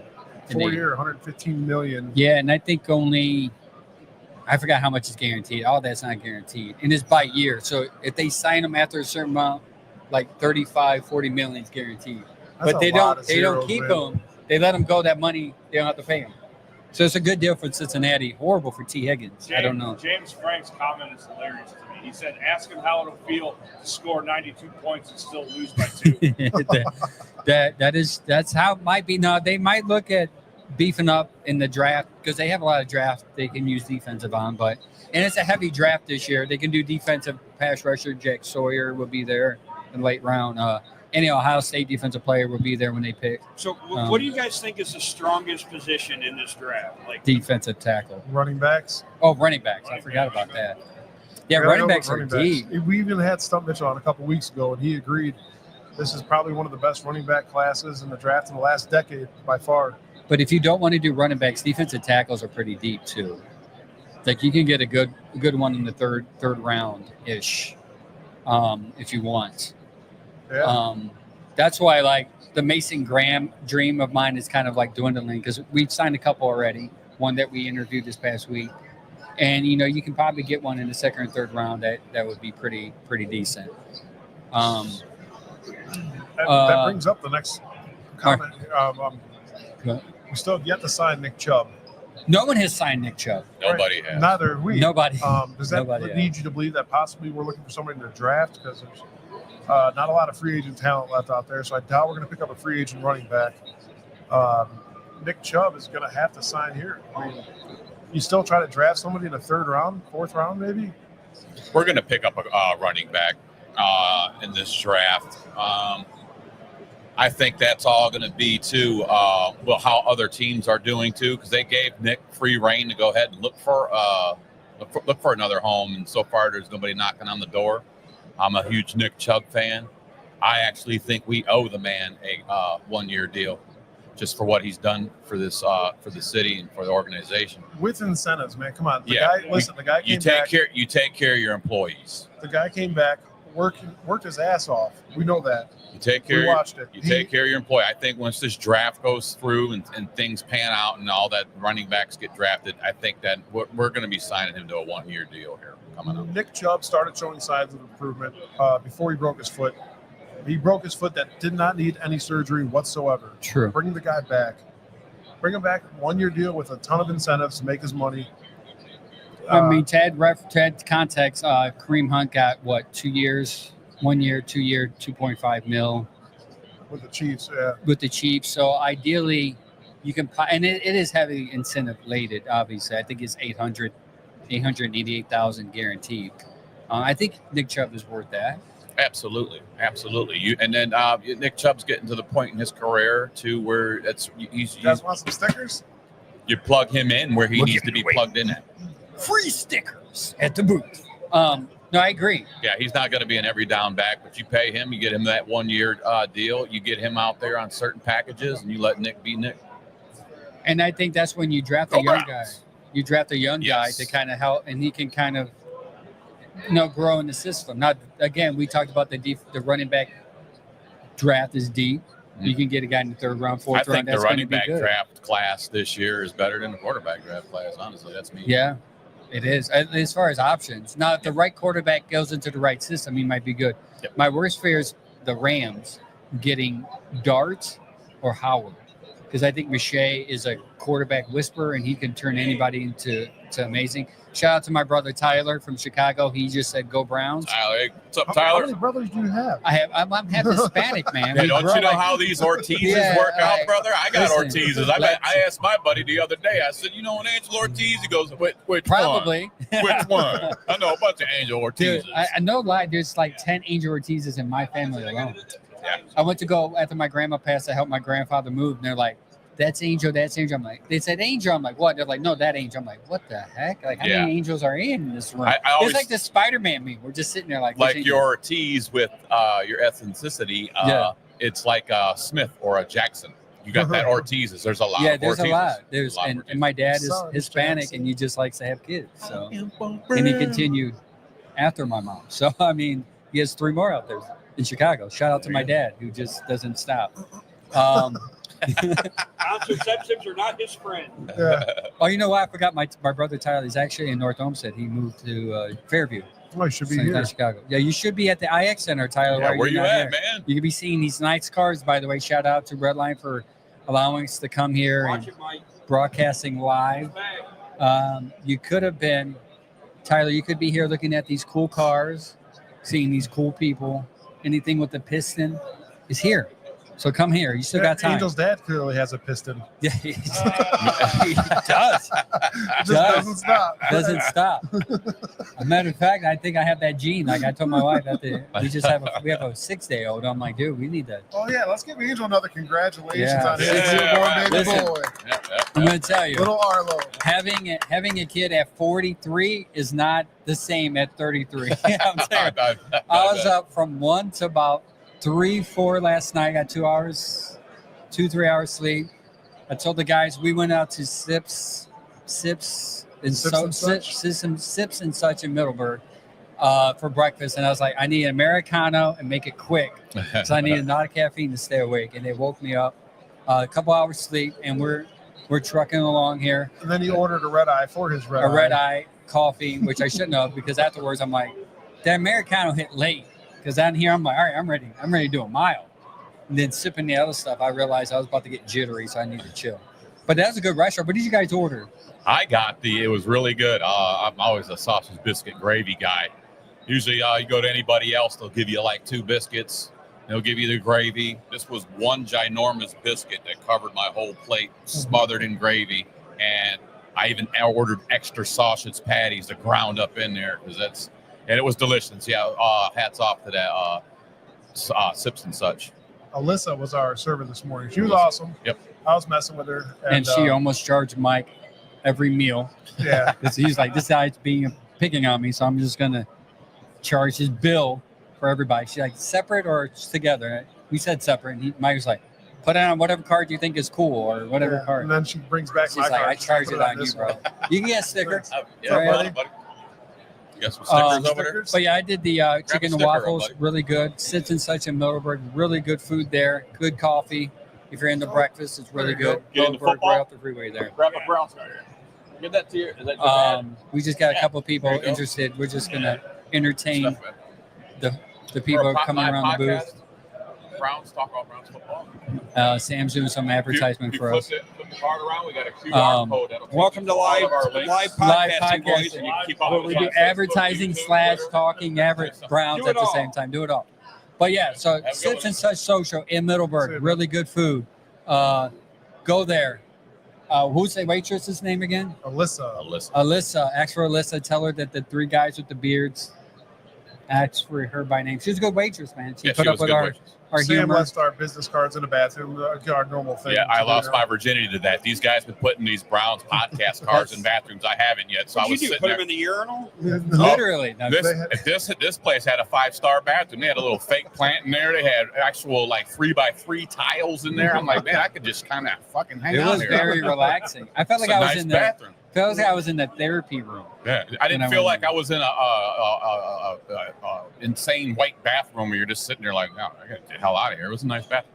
Like we could have held hands underneath the Yeah. fish together. Hey, you see this? You got to your left. You have a woman walking around with a random steering wheel in her hand. Ah, She took it from her husband. Like, your drunk ass Yeah. ain't driving. I'm going to take the I wheel. didn't see no handcuffs. So I guess that's a Jesus- good sign. Yeah. Jesus didn't take the wheel. The I'm wife took taking it. 100%. She She's forgot like, her piston. I'm running this relationship, and I'm literally showing the world that I'm driving. I'm the driving force behind this relationship. Sips and Such. The random things you see when you do a live podcast. Yeah, Absolutely, man. absolutely. I've been watching. I've been peeping. I'm a big people watcher, man. I do commercial roofing. There's a lot of times I'll be on a high roof, man. I do big jobs. I don't want to come down for lunch. I'll stay up on the roof, man. And sometimes I'll just eat lunch and just watch people, man. It's amazing what you will see, especially Same. around the West 55th area. Oh. Sam's a man's man. He eats with his hands are dirty. He eats the tar that he slathers the roofing on. Remind me to tell you guys a story. I'm not going to share it on here, but I will share an East 55th story or a West 55th story roofing for you guys. We It'll- need to do a roofing with Sam segment where you It'll just share be- stories. Right. I got plenty of them. I'm 30 years in the business. He can do his roofing with Sam and Chromes with Chromes, Sam. I told these guys, well, you guys brought it up, so I'm going to go there. I had a Crohn's flare up 3 weeks ago, and I've been There we go. dealing with it. The best thing They was keep that teasing live? me about this. Was They it- keep teasing me about this. Was- But I made a comment this morning while I was in that beautiful bathroom with the fake plant and left our business cards down there. I said, man, you know what? I should just get an app and start just rating bathrooms. Facts. And I got it, man. I got it. Got 5-star bathrooms. You got bathrooms you don't even want to sit on the toilet in. Sam literally takes the Browns to the Super Bowl. Yeah, We've won many championships in the last 3 weeks. Probably over 250. yeah. James, this chain is brought to you by Mike. Adam, sorry. It's actually a pretty cool chain. He let me wear it. Shout out. He said he got it from the mall. Oh, Strongsville Mall, right? Yeah, I lived I there. don't know if they can see that. You can see the side of it. You know what I'm saying? But they haven't seen the lucha mask yet. Oh, A luchador. Got a Oh, luchador yeah. mask. Brown's Luchador. luchador mask here. This Check is this thing another Pretty dope. dope mask. Pretty dope. I would Uh, love to put this thing on. Mike tried not to put it on. He'll stretch it out with his big head. I will, man. There it is. It's actually pretty cool. This thing will not fit my head, dude. There's no way this thing will fit my head. No. It'll look like a Yeah. yarmulke. He'll rip the stitches out. Why is Mike wearing a Browns yarmulke? It's got a B on it. What is a B? Oh, But yeah, we're gonna develop an app for Sam Sam's Chromes. He's Yeah. going to rate bathrooms. Yep, I'll You get you. guys will I'll call get you it? to the best spots, man. I'll make sure you are linked up with the best, most comfortable toilet paper and the best bathrooms around the area. Might fall asleep in the bathroom. If it's 5-star, it means you can fall asleep. Yeah, none of that single ply crap. Single- Yeah, we ain't poking no fingers through no toilet papers around You know here. what, dude? You want to hear a funny story? Sorry. No, you go. There was a shop that we used to tow for, and this lady, I walked in there, and she was like, Mike, have you ever heard anything like this? I'm like, what? She's like, this guy's name is thumbbutter@gmail.com. I'm like, thumbbutter? I'm sitting there thinking, and I looked it up, and I was like, oh my gosh. You really want me to tell you what thumbbutter is? Bro. Sure. No, We are I'm a not family telling- show. I'm not telling everybody else. Well, We you are see what family happens every show. time we bring up my Crohn's with the show. We gotta.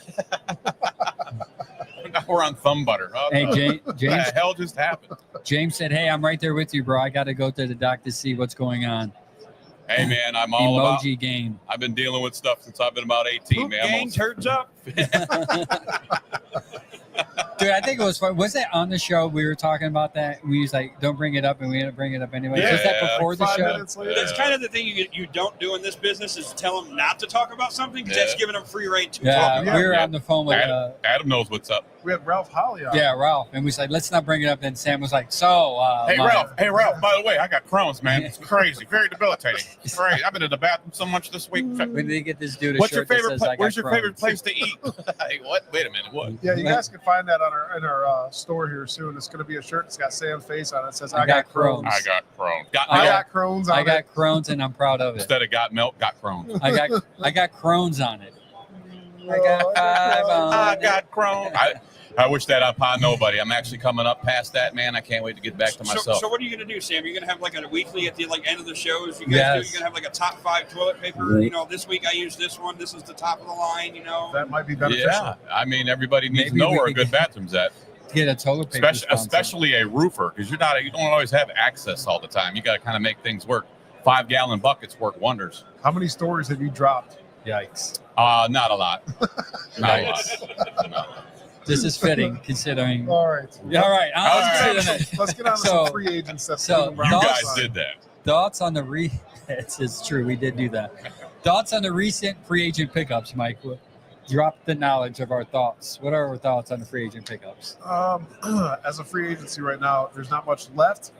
So I'm going to say with what we got, we've worked out some of the positions needed. We filled some of the positions needed. The first one was offensive guard, Tevin Jenkins. Andrew Berry showed up this time, and he got us some offensive guard help, which is needed. You could be rotating these guys in and out, which obviously needs help because our offensive line is getting older. They're not getting any younger.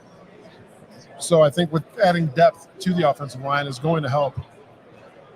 The downfall with Jenkins is he did have some rough patches in his career with injuries. So Yeah. he's missed 22 games because of it. But show some promise as a rotational guy possibly for the offensive line. Then we got Cornelius Lucas, offensive tackle, the former commander.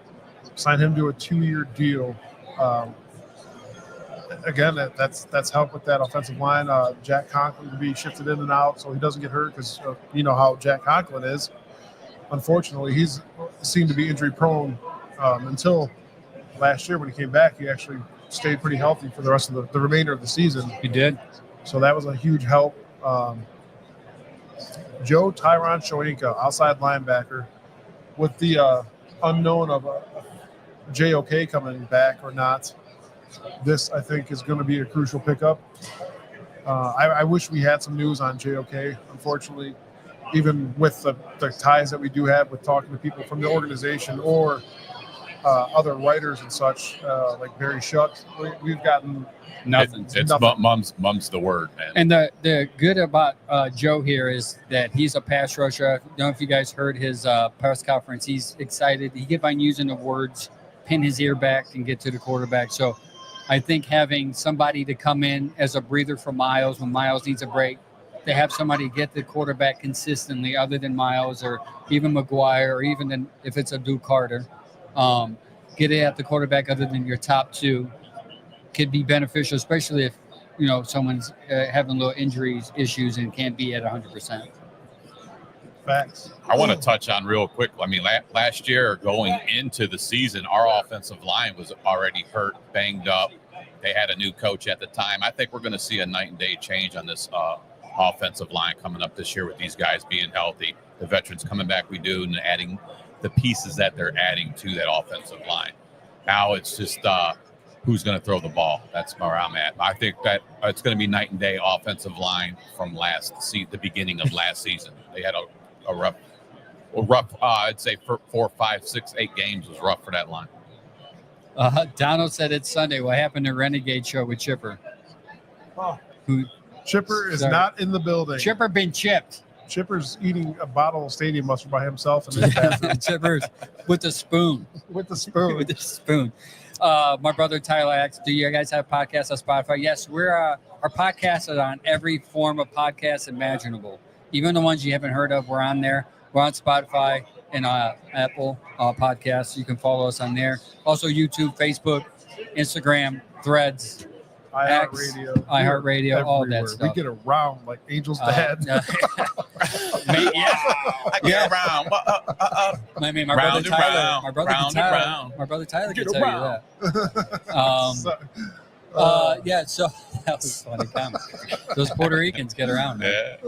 He's beating up Hey like man, a you pinata. know what I like? You know what I like about us? We find one little chink in the armor and we just start tearing it apart. That's what we do. Tearing it apart. I would say shots fired, but that leaves the door wide open again. Oh, Yeah. yeah, it does. Right.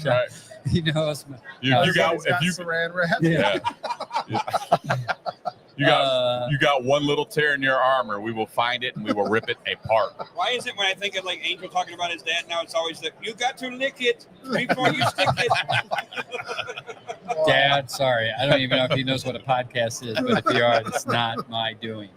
Oh man! All right. So let's back on the free agency. Off my dad. see what happens when you give us 3 hours. Stop talking about my dad, man. So, all right. We did sign linebacker Devin Bush to another 1-year deal, which is great. Yeah, he had a good season last year for the Browns. Yes. I hope him and Jim Schwartz find the common denominator that was with this defense this year. There was something wrong with the defense this year. Nobody meshed, it seemed like. I think bringing Devin Bush back in here as the Can we get Devin Bush to go and do what he did at Michigan State Stadium to the Steelers logo? Maybe that'll put some pep in these guys and light a fire under their ass. yeah, that'd be great. But we'll see. I mean, Devin Bush was the one that showed up last year. Had a lot of phenomenal plays. Was always in a play. Like you always saw him there. Always. Again, without JOK, we don't know what's going to happen. So that is another crucial signing for the Cleveland Browns.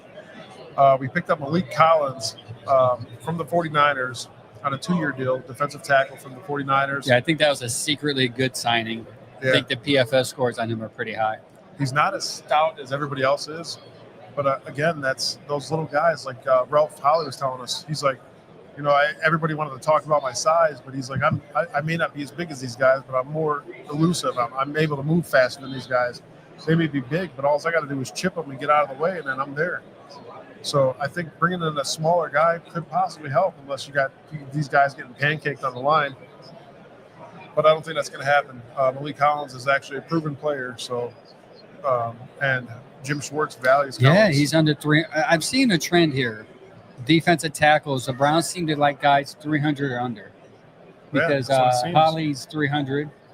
So they want guys that are You fast. want that guy. You want that guy to plug that, man. You don't want them. Yeah, You want to be able. You want one of those guys, even like your big running backs. You want that guy to if he can get one big arm out there, and that's it. You know what I'm saying? You don't want that undersized guy up there.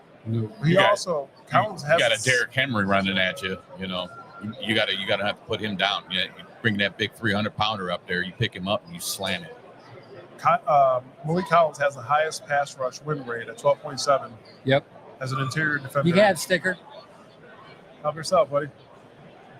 DeAndre Carter, a wide receiver, which is another crucial part we're going to need to after we get a quarterback, you're going to have to figure out which one of these receivers you're going to put out there with Jerry Jeudy. Yep. Clearly, Jerry Judy's the number one now. That goes without saying. Now that Amari Cooper's gone, there's no argument about that. The former Chicago Bear, joins Cleveland Browns for another 1-year deal. And we're doing a lot of these 1-year deals, so we're going to be able to see these guys. They're going to play these guys this year. That goes without saying. You're going to see these guys, whether it be another rotational guy or what. They're going to be out there. Yeah, the only issue I'm a little worried about him is I'm hoping he doesn't take a wide receiver spot because I don't know how good he's going to be, and we need help at wide receiver. I'm just hoping he sticks at punt return / special teams, but we'll see how the roster pans out after free agency and into when the season starts. And I am still, speaking of wide receivers, I'm still really excited to see Jamari Thrash this year.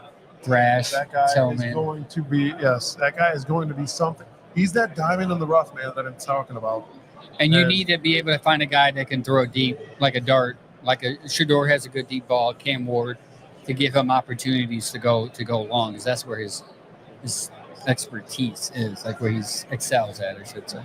Another thing I want to point out too, if you notice these signings, you're getting 2 offensive linemen, 2 linebackers, or 3 linebackers for 2 linebackers for and then 2 defensive linemen, because if you put in Holly in there too, because he came from the CFL. Browns are getting, this is the analytical way. You get more for the price of what you would get 1 guy for, right? So you hope if I get 2 for the price of 1 of these guys are going to pan out on this 1-year deal, and he'll fit well in our system, and then we can sign him long term. So I think this is the analytical, like when people say analytics suck, this is where analytics are good at. They give you more for less, and whoever pans out, if not, it's only $800,000. It's not big. You don't break the bank. We just find another guy next year. We can sign a 1-year deal with, hoping to find a diamond in the rough, like you say, and then sign him long term. Right, definitely a way to leak out a bad pickup and not spend a bunch of money. So, gotcha. Yeah, it seems like we're filling some of the much needed spots that needed to be filled on this roster, just in free agency. I wish we could have done more, but there's really not that much out there that I don't think would mesh well with the Browns defense, especially because that's a whole nother realm of the Browns defense is a whole nother realm of defense in this league. I believe last year, not so much, but I think, like I said, Greg Schwartz coming out this year has to have his head on his shoulders. He's got to be ready.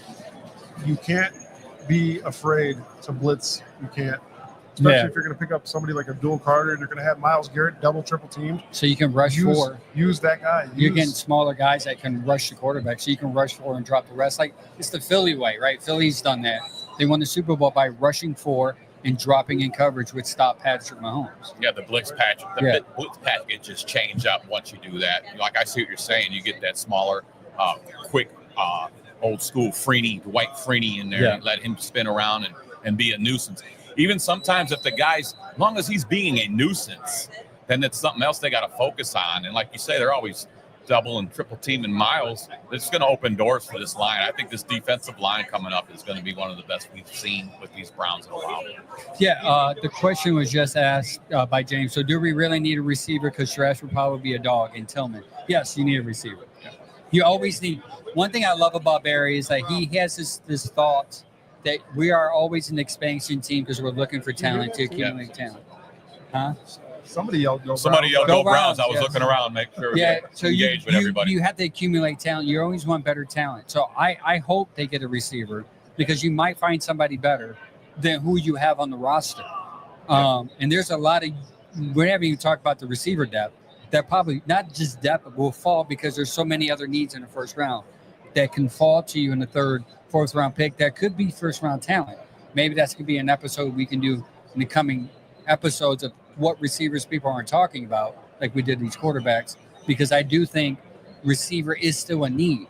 Is it like more important than the quarterback or offensive lineman? Probably not. Oh, you but know, it's still a need. They're picking up somebody. They're going to pick up a receiver in this draft. You always need receivers. Yes, that just goes. Just like quarterbacks. Yeah, it goes. And running backs. Yeah. Defensive tackles, offensive linemen. Left tackles. The more you have, the better you are. Yeah. Tight ends. Let's talk about tight ends. Yeah.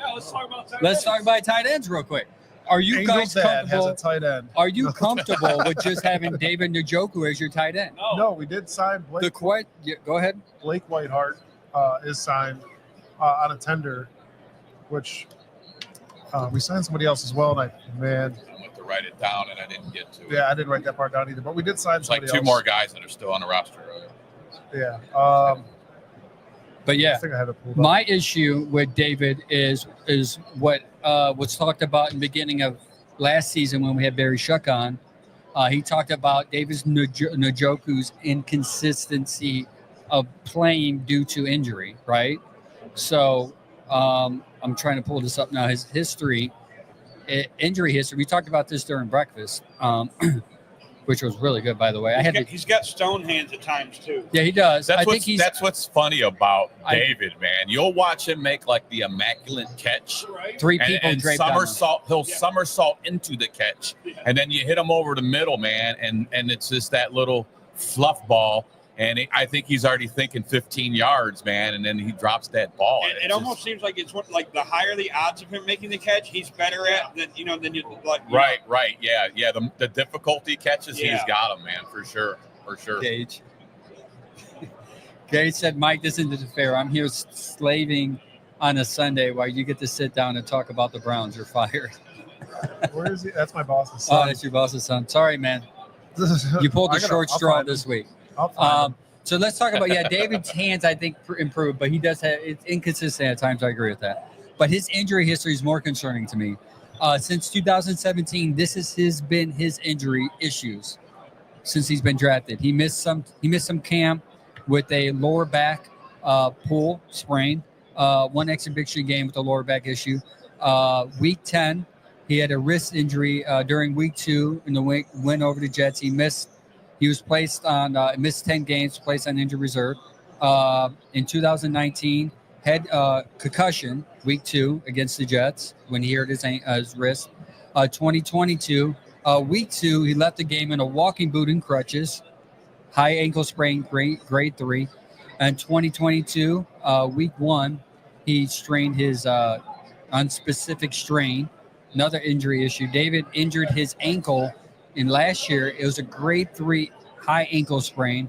Week 1, left in a walking boot. Grade 1, week 5, knee injury, and in week 5, lost to the Commanders. And also too, let's not talk about he had burns to his face, which he actually played through, which is superhuman like anyways.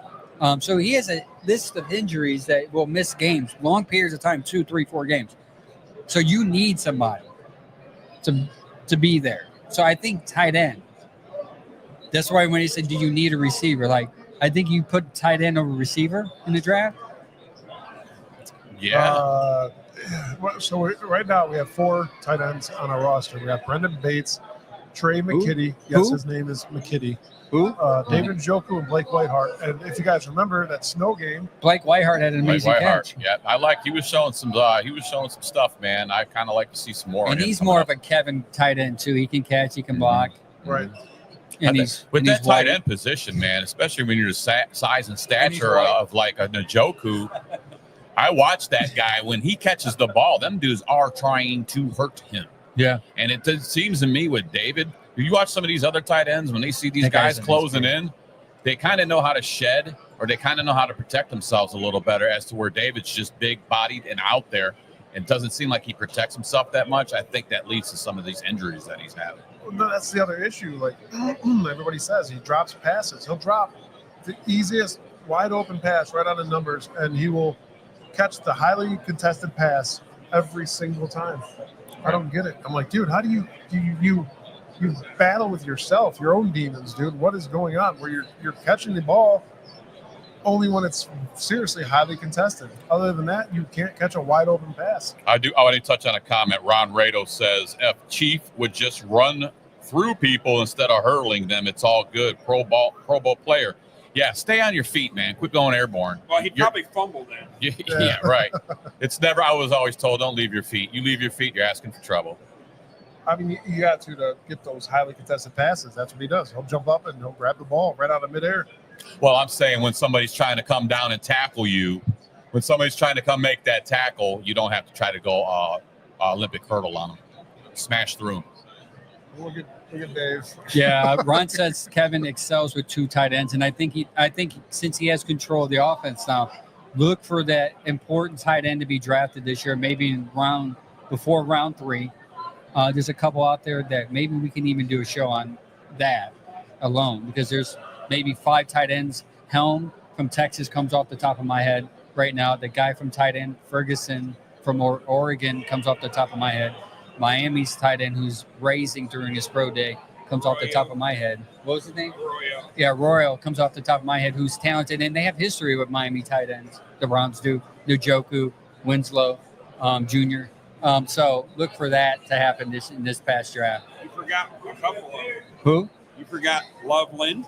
Loveland. Yeah, Loveland. That's a Michigan Warren, guy. Loveland would be good. And Warren, but I don't think Warren would be there because he's a high. Right, but the prospect. one for some odd reason I keep hearing the Browns connected to is the kid out of Bowling Green. Bowling Green. Yep. Fanning, I think. Oh, Fanning, yeah, Stark yeah. County, Ohio boy. He's local, kind of local guy. He is local guy. I did not notice kind of. Andrew Berry does like to do that, bringing these Ohio boys back. Yeah, with the kid from Ohio State, Um, Jerome Baker. Jerome Baker, yeah, that guy- Jerome Baker. That's a that good guy's looking signing. promising, man. I can't wait to see that guy on the field. I want to get him on the show as well. I'm going to work on that one. I would like to get anybody on the show that We is a actually have some things in the works we're actually working on. We are not going to divulge anything at the moment, but there are going to be more They're not guest appearances by former and current Browns players.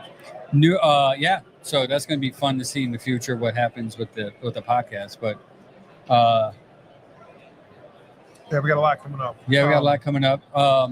Sorry, I'm looking at these men with beards, and I'm like, man, they should be on the show right now. We just interview how the heck you get a good beard. So next topic: numerous of Browns players think the Browns can be contenders this year. What do they mean by contenders? Do they mean contend for the division? It means Do they're they going to mean- win more than 3 games this year. Yeah, do they That's mean that's all I want. Win more than 3 games and turn it around a little bit. Yeah, I'm can they win more than 3 games? not looking for a Super Bowl. It's not going to What's happen. our realistic number? 7. 7. It depends how. 6, 7. It's a great question, Adam. It depends how What they does do Vegas this. It say? depends what they do in this draft and who they bring in here. That's going to dictate What does wins or Vegas loss. say? What does Vegas? Because Vegas seems to be right a lot.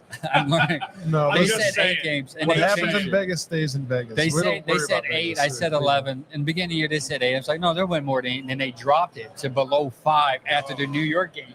I was like, oh crap, we're gonna be screwed. Yeah. That's when I was like, yeah, it's done. Yeah. So Webster's. My dad just gave me a Webster Slaughter and Ozzie Newsome signed pictures. Wow, that's really. Those are the talents that we need. Yeah, A Webster Slaughter and Ozzie Newsome. Yeah, 1-2 those were the days, punch man. on the That's- outside. That's my football. You're talking. That was my Browns. Those were my banners hanging in my room. 1989. You got the Cozars. That's where the dog pound originated. Frank Minifield. Yeah, Sam's social security number is 7. Yeah. I remember when Jim Brown was running that ball. Look here, you little shit.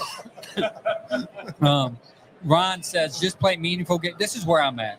I would like for them to play meaningful games in December and in January. I would be happy, guys, to see 500 ball after last season. I'm cool with that. I'm not having big expectations coming into this season, but I would. Hey, you know what? If we get to that 500 mark and go over, that's a blessing to me. Facts. You know, honestly, guys, every year the Browns come out with this big hype, and I hope they don't try to do it this year after last year. I am not getting too hyped up about this year. I'm going to be once the season starts. But You'll be hyped until the draft night, and then when they piss you off about who they drafted, then you're just gonna be like, screw it, I'm done. probably, and then we'll watch. We'll win it all this year. That's how it normally goes. When you have low hopes, they give you high hopes just to give you low hopes the next That's what year. I try to do. Is what Yeah. I'm saying is I try to set myself up for failure. Every time. Like I just know we're going to fail, so just get hyped up in the beginning, and then just slowly lose all that hype throughout the year, so you're not so ashamed of yourself. You know what's going to happen. Yeah. Just deal with it. Yep. No more crying in the shower. So Yeah. we just talked about David Njoku. So do we think the Browns should extend his contract because it ends at the end of this year? Yes, they should extend it, but I don't think it should. And I don't think it should be a big package, a big money dollar sign. No. I think they got to keep him comfortable, but do not go over. Don't make it a big money drop. I don't think that it's going to help the Browns at all. It'll put you in. It'll put you in some problems later down the line. I would say 2 years, maybe. He's making $14 million a year right now, I believe. or 13.5. So what is the highest paid tight end currently? Who is the highest paid Probably tight end? Kelsey. Kelsey, Kelsey? probably. Or I would- I thought Laporta was. It might be Laporta. Oh, yeah, that's right. I think, because now everybody needs to be paid more than the next guy. I forgot. Yeah. No, it's Kelsey. Well, this might be out. Yeah, it's updated. Is this updated? Why is Kelsey? So, didn't they just pay Kelsey? That's probably why he's high. Maybe. Yeah, I think they just paid him. My gosh, give me the answer, not pop-ups. It's Travis Kelsey. Yeah, it's Travis Kelsey, but I'm trying to see the list. There we go. 17.1 million. It looks So like. right now, David's number 8 on the list. So you got Travis at 17.1, Waller 17 mil. It could have been Hawkinson from Hawkinson from the tight end from Vikings 16 mil, Kittle 15 mil. So you're going to have to pay him 15 to 17. Do you pay him Kelsey money or do you pay him Kittle money? He's not going to get Kelsey money. Kelsey is 35 years old. We had this conversation earlier. He's 35 years old. Njoku's coming into his 30s. 29. Yeah, he'll be 30 in July. Yeah, he'll be 30 in July. So Now, question: he has injury history. He's getting older. Yeah, Browns tend to not pay people at the 30 anyways. Right. So I would say a 2-3 year deal ideally was what they probably would look at. I'd say maybe $2 million. Especially if they draft somebody, then you start to wonder, like, are they going to pay him 2 to 3 years? Right. Keep him where he's at now, 2 years, 13.5 mil.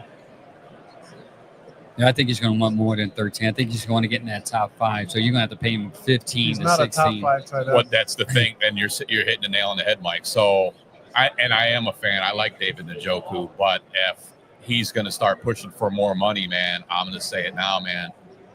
Go out, see better future in your If he your stays NFL healthy, play. is he a top 5 tight end now? No. He doesn't think stay so? healthy. That's the thing, man. You think so? If he can stay healthy, then I you think give him so. the extension. If he doesn't, then it's something you got to think about across that Yeah. bridge when it comes to it. Right. You Yeah, I Blake think he could Whitehart. be a top 5 tight end if he stays healthy. My issue is with him, even though he drops the ball and he's improved on it. Obviously, we talked about that. I think he just needs to stay. I would be more worried. I wouldn't be worried paying him as a top 5 tight end. I'll be worried about paying him and he's not on the field while paying him top 5 tight end money. That's what I don't think he should get the top tier money on that. They should keep him at like a mediocre couple years and give him what he's already got, like Mike said, just to keep him there. If he wants to go ahead and then start looking around, it's not enough and it's a money game. I'm sorry, but bye, David. Yeah, you'll definitely have to draft a guy then to have him an exit out for sure. Not only that, we don't really have much more money to give Right. to a subpar tight end. I don't want to say subpar. Yeah, I was going to He's say better than- subpar is a tough word. I'll give him better than subpar. Yeah, I think he's above average. He's not Kelsey. He's not Hawkinson or Hickson, whatever his name. Hawkinson. I do think he's there. He's 3 to 5. I think 3 to 5. I think he's lower on that Maybe 5, 6. on that 5-6. Yeah, 5-6. Yeah, on the totem pole. Now, if he was here, I would say he was number 1. Oh, absolutely. Come on, sit down. Let's He's talk on about that it. show. Yeah, bro. Watch me He's come on around the the show. corner. He's I heard it. I heard you say I'm not a top. I'm like, no, you are. Sam just came out of the bathroom, got 2 black eyes. What happened? David Njoku beat me up in the bathroom, man. So, let's get into positions of need. Obviously, we all know that we need a quarterback. We need a safety, which is no one's talking about, by the way, that we need a safety because we got rid of one retired, McLeod retired, and Thornhill It's gone. is wearing black and gold. I'm Thank hoping God. we are cornerback over here. I'm hoping Martin Emerson comes back to life. Yeah, he had a second year. That was a tough. That was a tough Yeah. sophomore slump. Hopefully, he can come up out of that, man, Hopefully- because Hopefully, we need that. teams did not see how horrible his weaknesses were during the offseason and exploited it. Hopefully, he adjusts and has a good third year.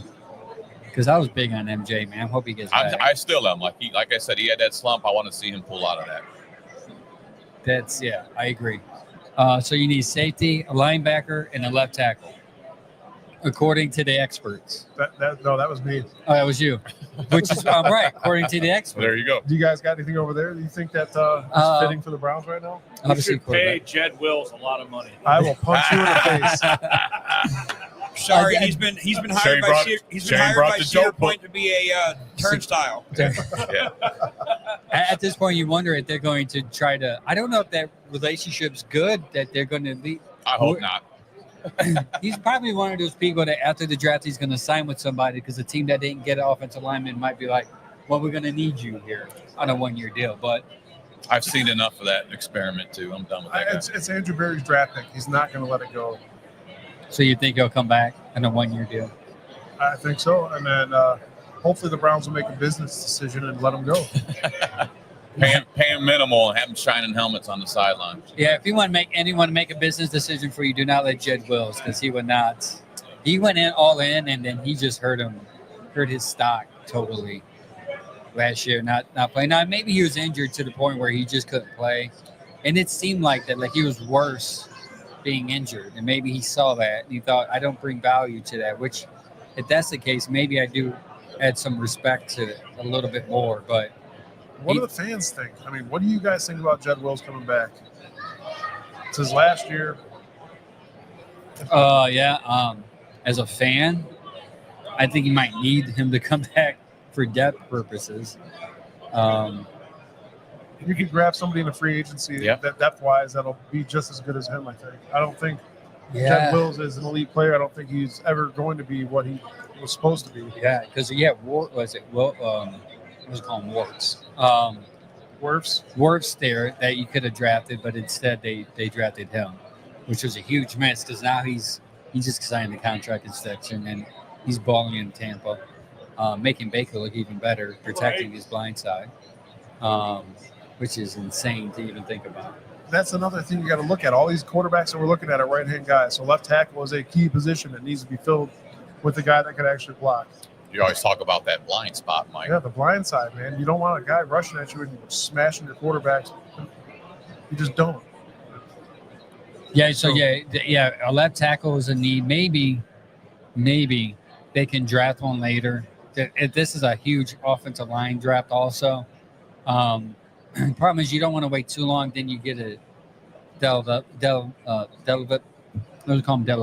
for some reason. Delavmental guy where you have to develop him. And then you're kind of running to Zinter again. Like you have to wait a year to even play him or wait 3 or 4 games to even put him in to see if he's good enough. And if you roll the dice and miss on this guy, then you're like, crap, I can't draft an offensive guy to save my life. Get an offensive tackle sooner than later for a plug-in fit type. You know what I'm saying? You could almost plug them in. I mean, we got the guys we got, but when they go down, it's next man up. You're going to want a really good guy, young guy to be there. I mean, all of our line guys are getting older, bro. Our veterans are getting older, so that's something that's going to have to be a turn of the sheets too, man. We got to start looking for some young blood up in there on that offensive line. Yeah, and that's the problem. Like with this team, like you can't fix it all in one draft.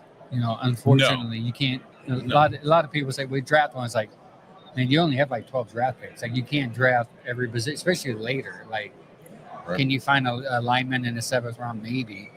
Right. Maybe. I mean, we saw DeJuan Jones do it. Yeah. You saw Zach Zinter get moved around on the line to figure out where he'd be best played at, but he's best at guard and center. That's what he's known to play. So keep him there. That's his job. I hate when we try to move other guys around in other positions. It just we got lucky with DeJuan Jones, Thanos playing left tackle. Right, he's there for protection. Like I missed when we had that good running game going on. I missed a lot of them pulling and pushing and riding out, breaking out, and then he's falling around with that block on the outside and break them outside runs. But I don't see that no more, and we're missing that. I think that's something that they got to get back to. It worked. Go back to what worked. And if they found anything out, they know last year what did it. Obviously, so. Yeah, they would get Teller out there. I'd see him out there. I'm like, well, wherever he's going, he's definitely going to give you he's going to crack the shit out of somebody, and that running back's going to be able to take it. Yeah, 100%. James said, how about Shiloh Sanders as safety? He would be a late round, I would assume maybe 5th, 6th round guy. Diamond in the rough guy. And you can pair him with his brother and then make Dion happy. I seen him put a few licks down. He brings He it can when, hit. when he hits. He brings it, man. He's a good He hitter. definitely brings it. I do like Hickman from Ohio State. He's on our team. I'd like to see if he develops well.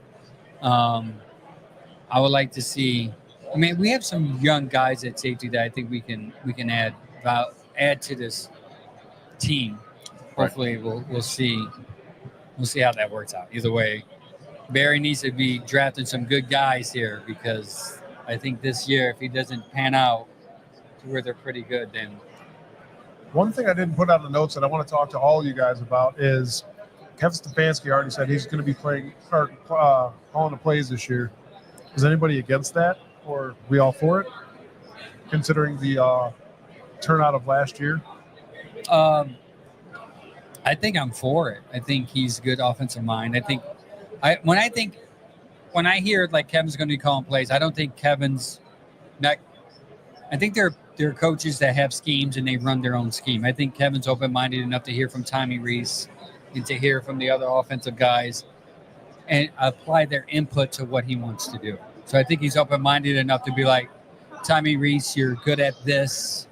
What can we do to highlight this area and his strength, whatever quarterback it is, whatever talent it is? We're a running back. What's it? Deuce. What does this running back do good? How can we change it? Certain schemes up. What can we call that highlight his strengths? And I think that's what we were missing last year. The confusion of Dorsey's offense trying to mesh with Kevin's offense was just like oil and water. I've said that all year. Yeah. You know, you have Dorsey, who is not a good run action or play action guy, who's shotgun guy trying to mix with the play action guy from under center. Just doesn't make sense. I don't have a problem with Kevin going back to doing the play calling, but we do have to have that other entity up in that booth with the eagle eye looking down. Yeah, I agree. You have to have a guy up in the booth, right? So if Kevin's down there and he's not seeing nothing, he's got somebody in his earpiece going, "Hey, Kevin, I'm seeing what they're doing. They're bringing this corner in on a blitz on every third down because we know whatever the case scenario may be." But if you don't have that guy up in the booth looking down, I mean, why don't you? That should almost be a staple. You need that guy looking down that can see the chessboard. I'm going to die on this horse because I called it last year and I said, you guys need to get your ass up in the booth and watch from the, like you said, the bird's eye view. Yep. And what happened the next game? It happened. Dorsey was up in the booth. Dorothy was up in the booth, and Kevin was calling worse. plays. Kevin was calling. Kevin had input on plays, which is different. But yeah, I agree. I think Tommy should be in the booth, and I think he can add insight, right? Like, hey, this guy's getting open 10 yards downfield. This guy's open a couple yards downfield. Can we Brown stickers too, brother. Can we open up this guy's opportunity? You know what I mean? Yeah.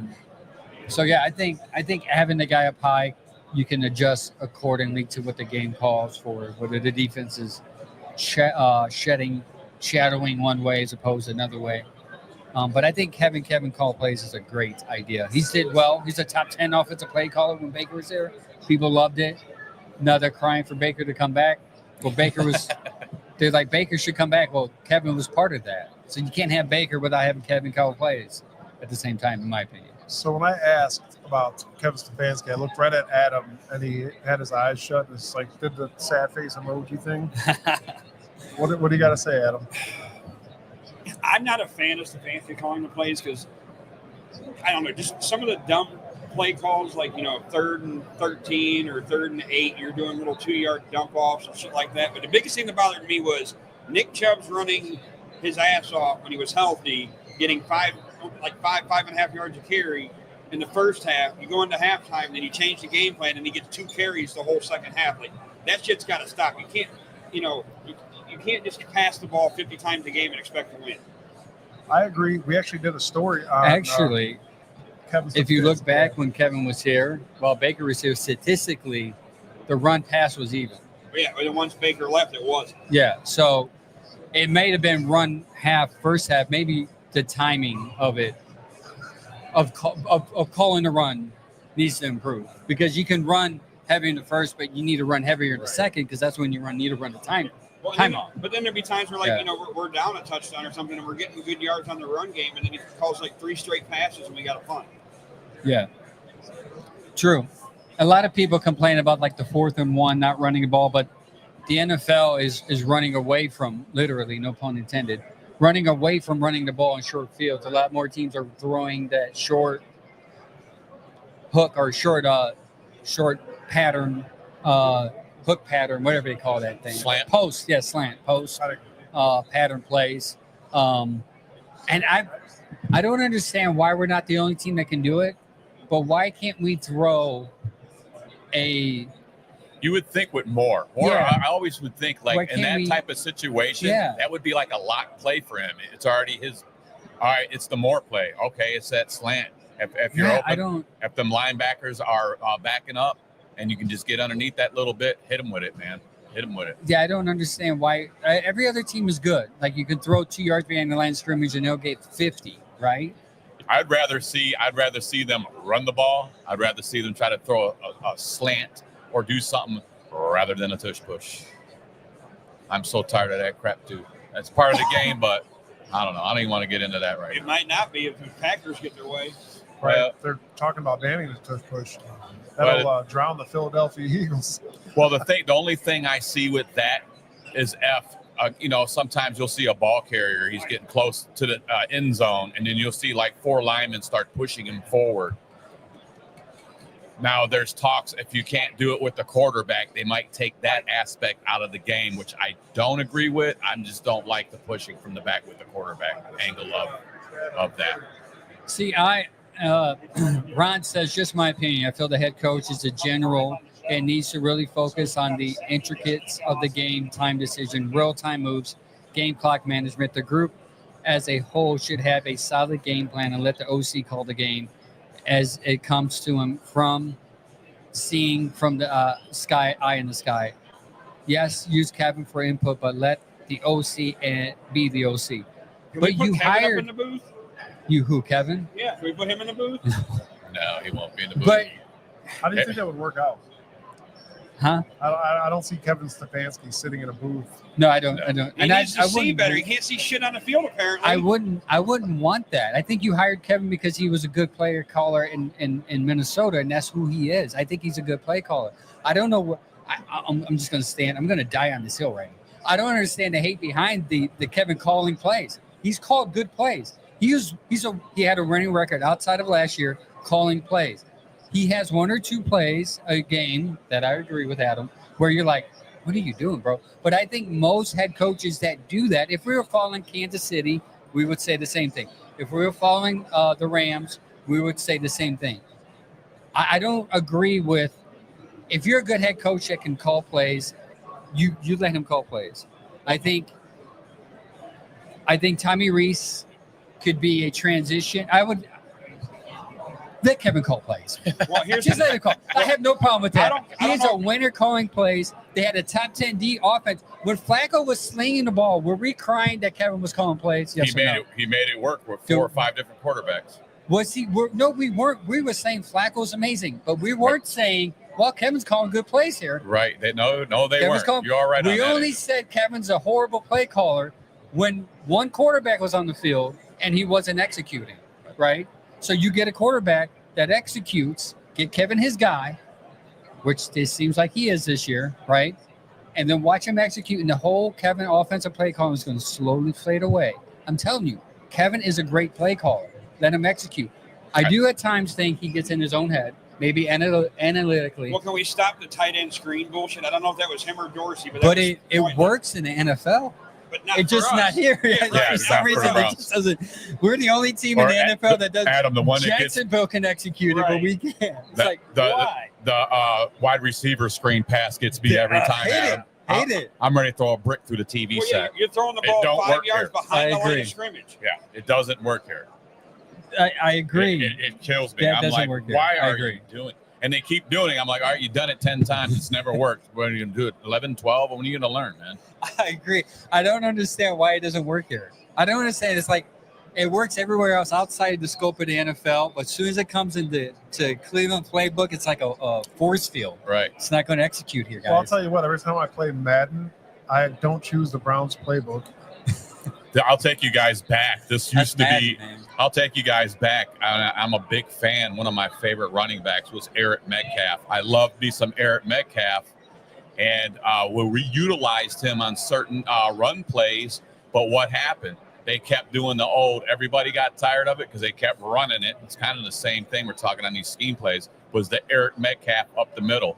Once the league figured out Eric Metcalf, that didn't work. But for some reason, the Browns would keep pounding Eric Metcalf up the middle for no gains, man. And it used to tear me up. Like as a younger man watching football, I'm like, why are you still running that doo-doo play, man? Like, knock it off, you know. Hopefully, we learned our lesson. That's Ron, it has worked. He said it doesn't work because his timing is off. It worked when he had a quarterback slinging the ball. We weren't complaining about his play calling when Flacco was slinging, throwing touchdowns, going into the playoff. We was like, this is amazing. It does work. Yeah, pick sixes were different. Yeah, But yeah, pick- I mean, yeah, I was obviously, gonna say. you got to kill Thank that. you, That's not Adam. Kevin's fault. It's not Kevin's fault that the pick sixes happened. Well, But it wasn't Ken Dorsey's fault that it was his fault. I'm no, blaming no, Ken no, Dorsey listen. every time. Listen, it is not I'm not blaming Ken Dorsey. Ken Dorsey's fault that Allen threw all those interceptions. Boys, want some stickers? That's true. Grab you some stickers, bud. But Killer. What's up, guys? yeah, that's got true. some stickers, I can't but argue that dude that. is rocking Yeah, I'm the trying to kid. find a good Just what? angle to go there for argument, but I Watch the can't wires. It's argue a that. little Joe Dirt. Yeah. Who said that? But Adam said that. That is I awesome. would- Heck yeah, it did is. the camera? That camera got him right there. Yeah, Perfect. he The was in camera there. did get him. We're on Hold the up. Go Browns! Sam's barking at people. Listen, again. I think we Say bye to my over. sons real quick. I'll be I right agree to disagree, Ron, because I think Kevin is going to show you guys that he's a good play caller. I think it's going to work well once he gets a quarterback. I you know what? I'm going to even say I think Kenny Pickett would be pretty decent if he plays, because I think Kevin is he favors the quarterback as long as they play within his system. You give him a player that doesn't play within the system, he's going to look horrible, just like any coach. Technically. So listen, after hearing Kenny's press conference, I think that he's going to show a ton of possibility from the way he was talking. But talking and actually playing is one thing. I just hope I don't see that play again where he throws the ball but doesn't, and almost does a cartwheel on the field, like, and then just fumbles the ball. Like, dude, come on, you can't do that, dude. Please, just be smart with the ball. I mean, he think has small he's- hands. He has the capability to do so. I'm not mad about the Kenny Pickett thing. I'll be mad if that's all we get. Yes. Does that make sense to you guys? Yeah. We have to have more in that room. Yeah, I get that. We'll definitely have to have more. You can't just I have don't Kenny wanna Pickett and a rookie. Yeah, for sure. I don't want to see a whole season of Junior Whopper hands. Junior Whopper. I mean, it might work out to where it works, but we'll see. I do think that having the guy in the booth is better because he can relay adjustments down the field, and maybe his input would be. I do like Tommy Reese, and I do think there's a opportunity if he doesn't work out, Kevin meaning that Tommy Reese can be your next up and coming offensive guy. So you have a win-win there. But we'll see, man. We have another year or two. I think they're going to give him 2 years. This regime another 2 years, especially if they draft their quarterback. You can give him a year or two. Another point you can bring up with the Tommy Reese thing is we talked about it in several shows. Could that possibly mean that Milroe's coming here because of the Alabama ties? Yeah, and I wouldn't be too upset if Melrose. Now, depending on where they draft him, I know that's hypocritical, as I say, if you Dart's your guy, because I think Dart has better winning now scheme. I think you have to be patient with Milroe, and I don't think this organization. Well, the organization may have patience, but this fan base don't have patience. As soon as Pickett or whoever's starting the quarterback starts to throw picks, they're going to be like, "We need Milroe in. We need Milroe in." It's like, dude's not ready. Like, it's week 2. And you guys are calling for the freaking. We do this every year. Like, and then we blame the organization. Like, why is the organization starting this guy? Because you guys are crying for him. Well, the Browns have a problem with the Browns fan Stickers base up there, has a buddy. problem for falling in love with the backup quarterback. Yeah. We've been doing it since '99. Yeah, 100%. Let the guy develop. Most teams they're like, oh, why can't we have Jordan Love or why can't we have Pat? Because the guys just let them develop. for 16, 10 games, 11 games. Re- And whenever they feel like they're ready, that's when they put them on there. Like, our fan base should not dictate whether this guy or organization starts a quarterback. Wow, Adam really does have friends. Adam just shook that anyway. guy's hand. That is Brian That is Jones. P.O.? Jones Bones. Oh, I thought that was your PO. I didn't. No. Never been in jail, thank you. Oh, then you're not American now, are you? Let's see your card, That's the bro. most un-American thing I've ever heard. I've never been in jail. Not Oh. No, that's not you an guys- argument. I am half Hispanic, so You guys that are makes missing you out, man. wonder That's- why. I say it's un-American. You ain't got a couple Maybe I'm DUIs not and been in listening. jail once or Maybe I'm twice. not You in ain't jail 'cause American. I'm trying Only to half of Angel's been in jail. I haven't. Even though I'm half Hispanic, I have not been in jail. Interesting fact from one of your Bearded Browns hosts. I've never been in jail. I've never been in handcuffs. Never been handcuffs. No, Never been in trouble. Well, Yeah. We got Maybe- two halves of a whole idiot up here. Yeah, maybe part of it is because I don't look Hispanic, so that favors me a little bit. But Mike was in handcuffs and the gerbils were getting funny with him. man, the show got out of control today. out of hand. You invited me to the party. How you doing, buddy? This sponsored by Crohn's. This is sponsored by Rose. Crohn's medicine for Crohn's. Seek Stellara. There you Is that go. what it is? Yes. Is that what it I is? take a shot in my stomach every 3 months. Ooh. I give it to myself. 'Cause I'm a, Just like you did that. be a man. Jam a needle in your gut. Save your Crohn's. Wow. James says, do you think this fan base, this would be the year our fan base will unite? No. No such thing as a united fan base anywhere. No. Look at Pittsburgh. Some people like Tomlin, some people don't. Look at Kansas City. I'm sure they have something to complain about because they win championships and still are spoiled. Look at Philadelphia. They just won a Super Bowl, and next year they're going to want to fire their coach. No matter mean, what every happens, fan we're always going to have the delusional Browns fans. Yeah, every Always. fan base has a disgruntled fan base, regardless. You can of what happens. you can shine it up, So pull we that would not ride be out, united. pull that ride me up, give you an shine it out. Drop the hammer down on that nice car. A lot of nice cars out here, by the way.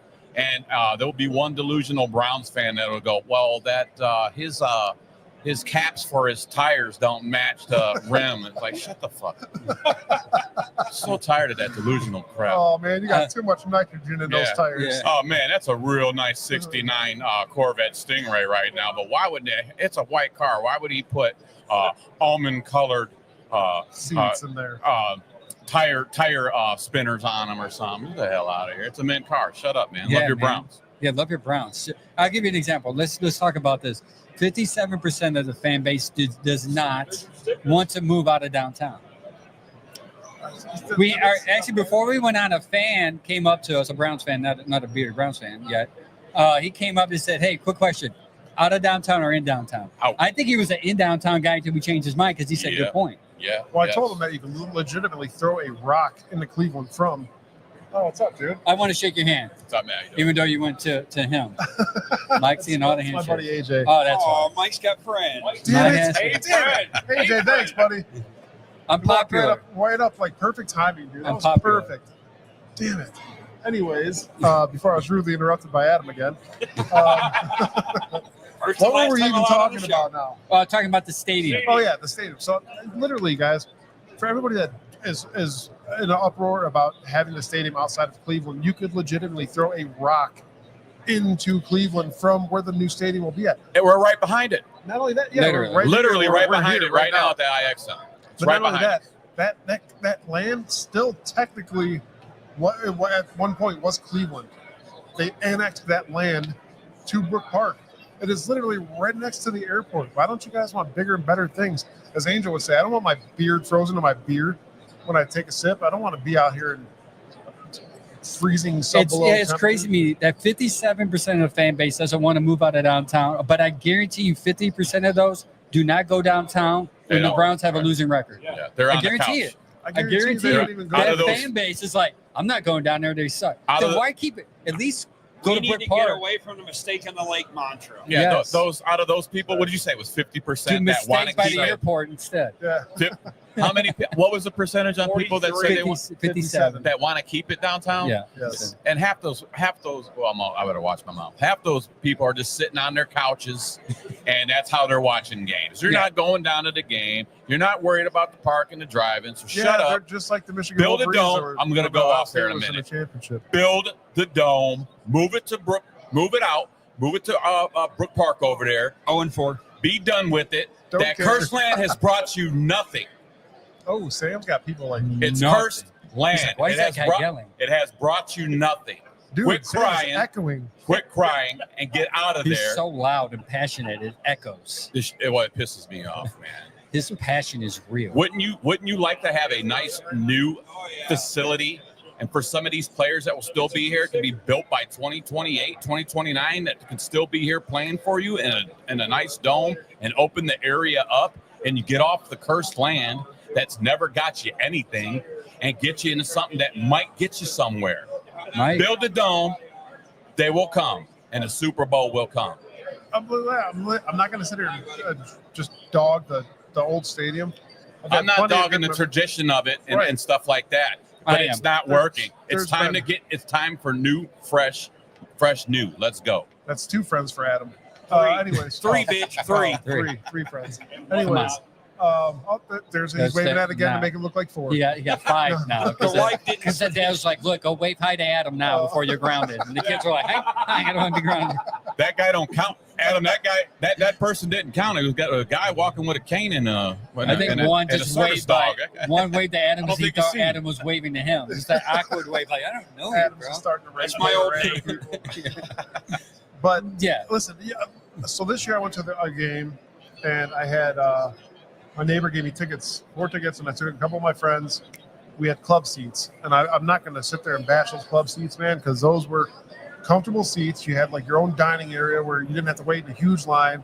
Stuff was a little bit cheaper, but I did go to the preseason Vikings game, and I was sitting up in the nosebleeds.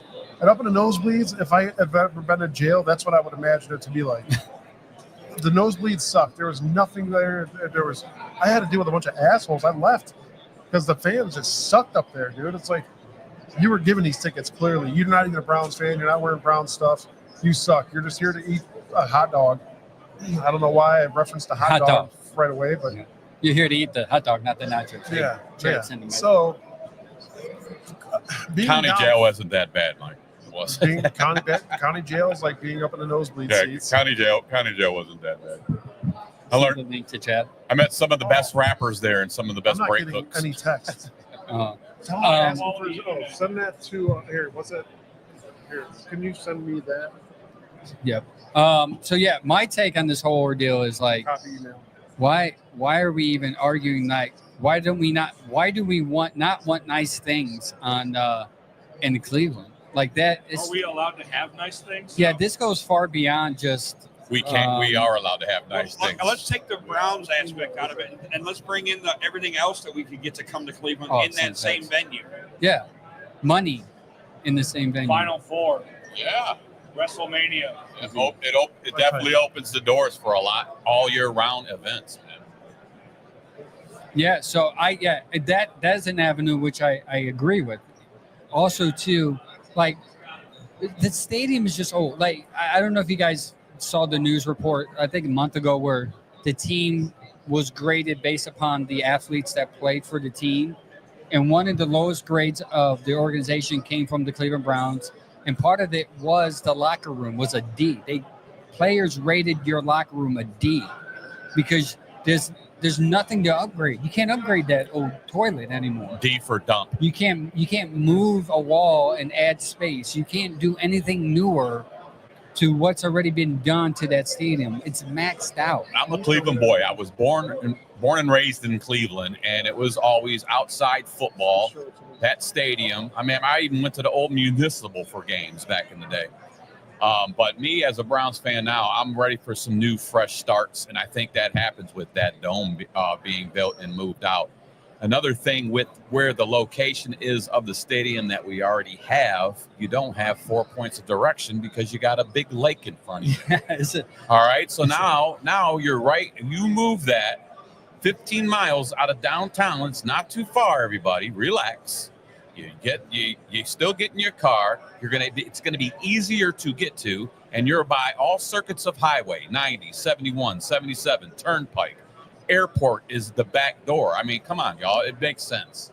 It makes sense. Yeah, James even said the new stadium would dump money in Ohio. They had the NCAA here this past couple weeks ago. The women NCAA was here. The MAC tournament was here.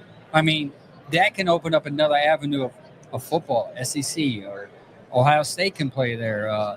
Big Ten championship. There's so many things that can happen at that stadium outside of what's currently happening. You could probably get the new football playoff format for one of the championship games, or like even a semifinal or something. Exactly.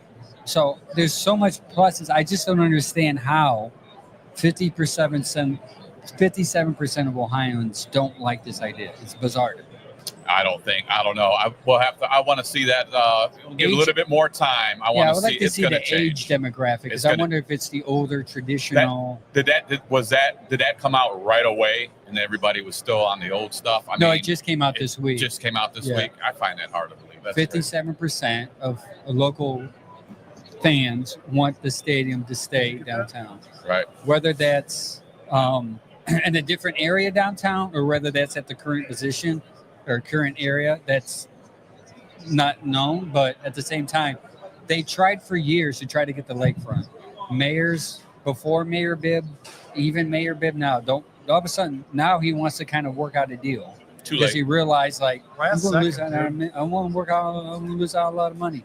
Yeah, you thought the Browns were playing games, and then Haslam was like, nope, we're not playing games. And he showed you that I'm a businessman. I'm going to make a business decision, and we're moving out of downtown. Also, too, I mean, he wants the parking revenue. That's where they make their money at as owners. Well, the thing, too, is if they get that stadium out there, Angel, Cleveland can still develop it for other things. You're still going to make money on the land over there.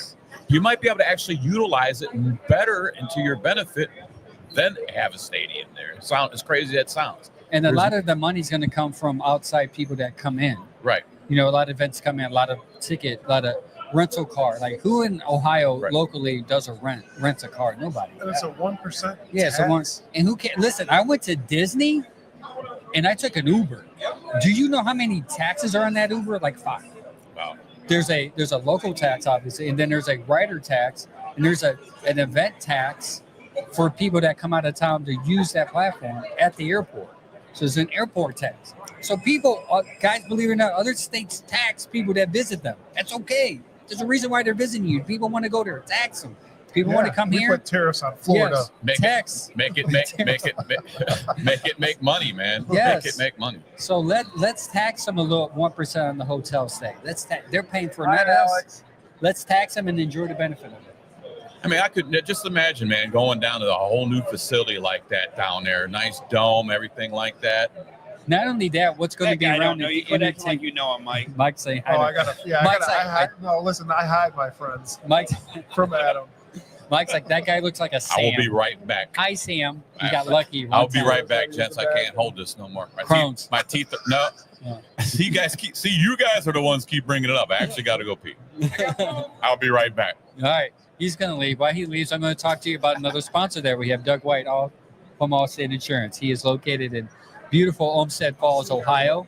Get a hold of Doug White, Allstate Insurance. He's good. You're good in his hands. He does good quotes. Speaking of diarrhea, which is why he's leaving, James said D is for diarrhea. And on cue, Sam leaves. But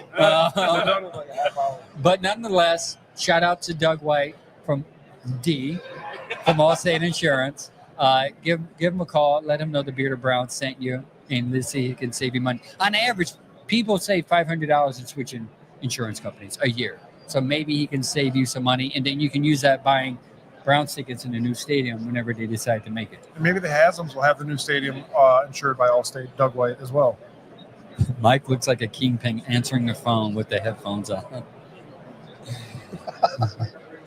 Jen, who is right next to me, says, I think fans can make it make sense, but we do need something new to bring in the change that are coming in the team. Give fans something worthwhile. Yeah, can we be sad, but yet be proud of a dome in which we can be sad in when our team loses? That's gonna build morale, man. A new stadium These guys, a lot of these guys are Southern guys now too. They don't come from Alaska, Yeah, no. They don't want to play this. SEC, Southern players. Yeah. There was one guy, Jameis Winston, that was happy to play in a snow game in Cleveland. Because that was his first time really seeing snow. Yes. So I will miss his interviews though. oh yeah, for sure. I'm gonna miss his pregame speeches. Yeah. He was the one that got the team hyped up. It was never Deshaun Watson. Even when Deshaun Watson was playing, it was still Jameis Winston out there making the team hyped in the beginning. So we're going to have Chad on here shortly. Yeah, we're trying to get Chad, and that's what we're communicating back and forth. Hopefully he'll be I on. sent it to Dave. I just got it too. Oh. Trying to work it out. Oh, you're good. But yeah, Chad said, I prefer not to be in 30 layers while watching a game. Makes it easier to pee, which is true. Because if you have to go to the bathroom, you have to peel out layers because it's a cold game. Like, that time has passed, man. It's time to grow up. It like the whole tradition, snow game, all that. It's fun in theory, but going down there like a typical fan who's like just going just to go doesn't like those games. They want to go because it's a nice weather game and they want to drink a couple beers, but they can't drink a beer if it's frozen. and They I don't can't eat mind, a hot dog if it's frozen. I don't mind going to a bad weather game. Like, Can I you did it. imagine I've dipping done your it. nachos in hard cheese? Yes, if I'm drunk enough. It's like an ice cream cone. Licking nacho cheese. What do you call cheese that's not yours, Angel? Nacho cheese. That joke is still funny. Even Adam's laughing. Jed's like, I can't get on. This weather out here is so nice in my backyard. Sorry, I can't log in. Yeah, Chad is in California for you guys that are new to the Yeah. show. He's in California just soaking up the sun, and it's 3 hours earlier. So We're trying to get him on. Hopefully, we can effort him on. We got another half hour of the show, which is beautiful here at the XN. If you have not made it out yet, I don't know how the weather is outside, but it is beautiful in here. A lot of wonderful people walking around looking at beautiful cars, rims. There's a lot of vendors here. You can get stuff for your car, your cars, your hot rod, whatever. there's a lot of awesome cars here. I'm not There gonna is lie, a man. lot of different cars here. It is beautiful here. A lot of beautiful beards here too. I think Ohio should be known for their beard game. Yeah, don't sure. be like Adam and just grow a weird Yeah. goatee. Grow a full beard like Shane. He's not even laughing. He's looking at me with his hand over his face, like, He's like, I can't grow one. My wait wife, till the end of the show. my job won't let me.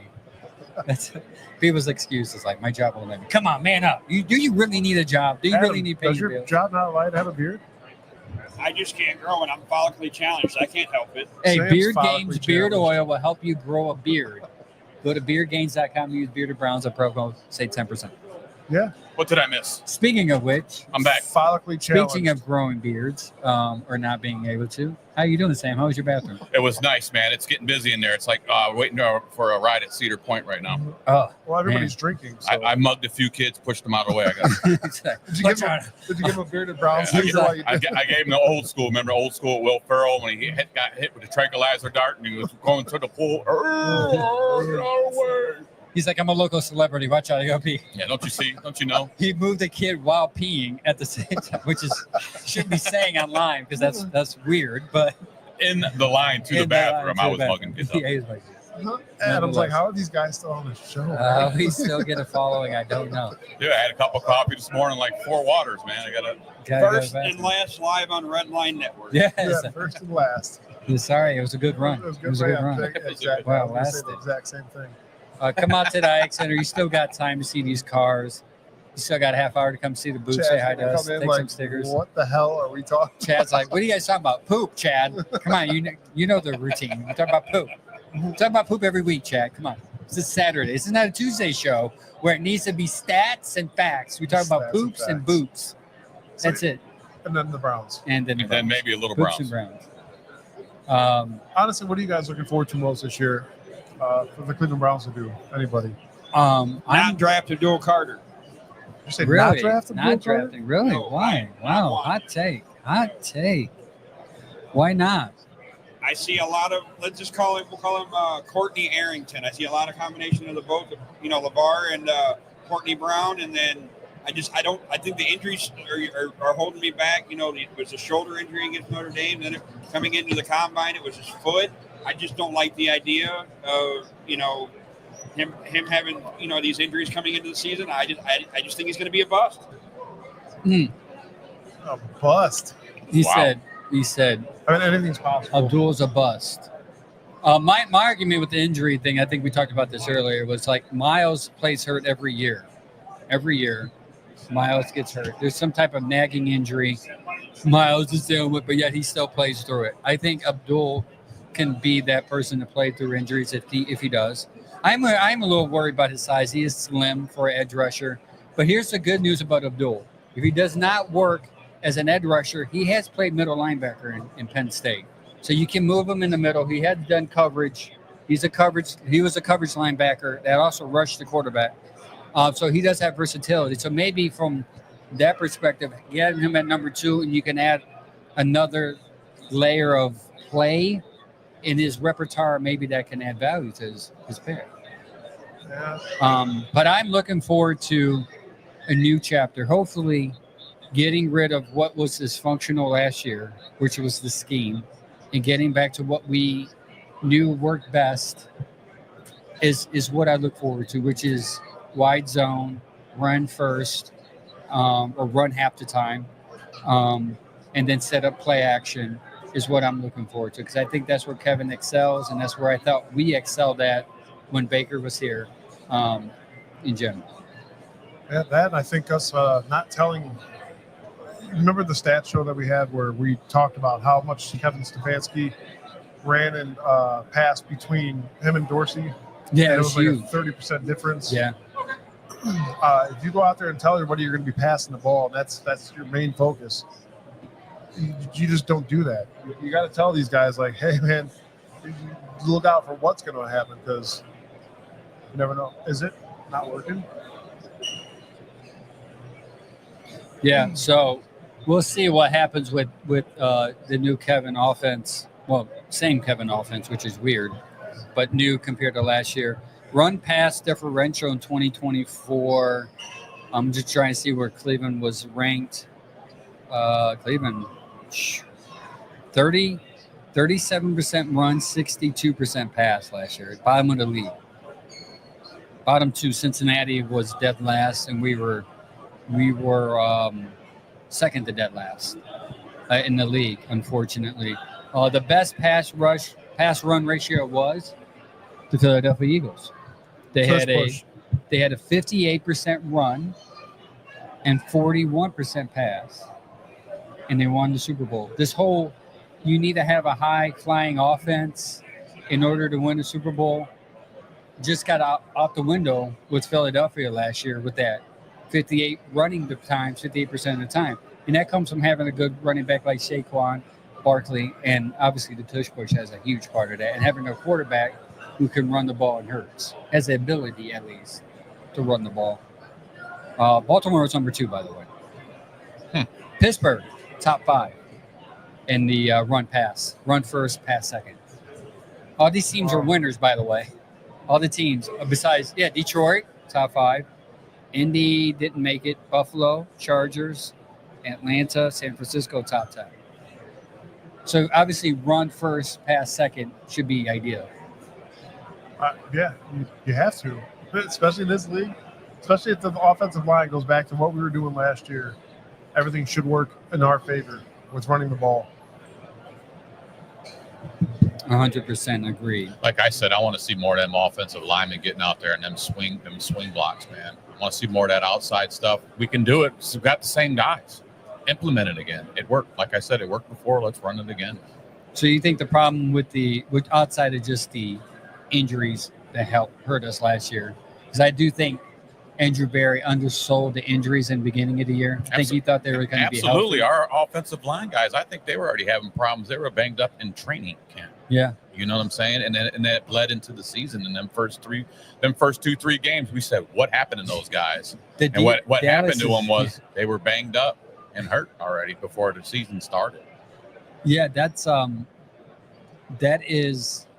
it was telling to see how much pass rush Dallas got, because we thought, man, Dallas is going to have a great defense. And then as the season went on, their defense was just okay.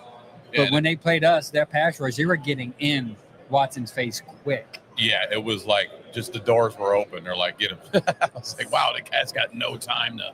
I was still sticking up for Watson at that time. I said, he's got no time to throw the ball. What do you want the guy to do? These guys are not blocking. They're not getting off fast enough. And these guys are just running through them, man. It's crazy. I'm thinking too, man, we tried that. We got Mike Bloomgreen now. I mean, it's another new guy we bring to the table here on the line. Maybe that is a piece that they needed to have to help them guys out and to get to where they want to be.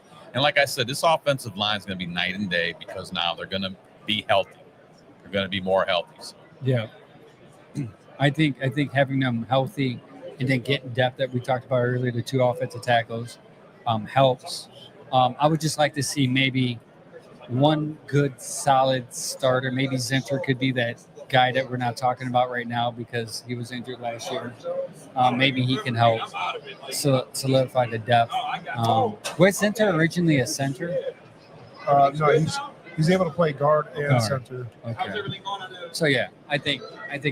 What about you? What are you excited for, Mike?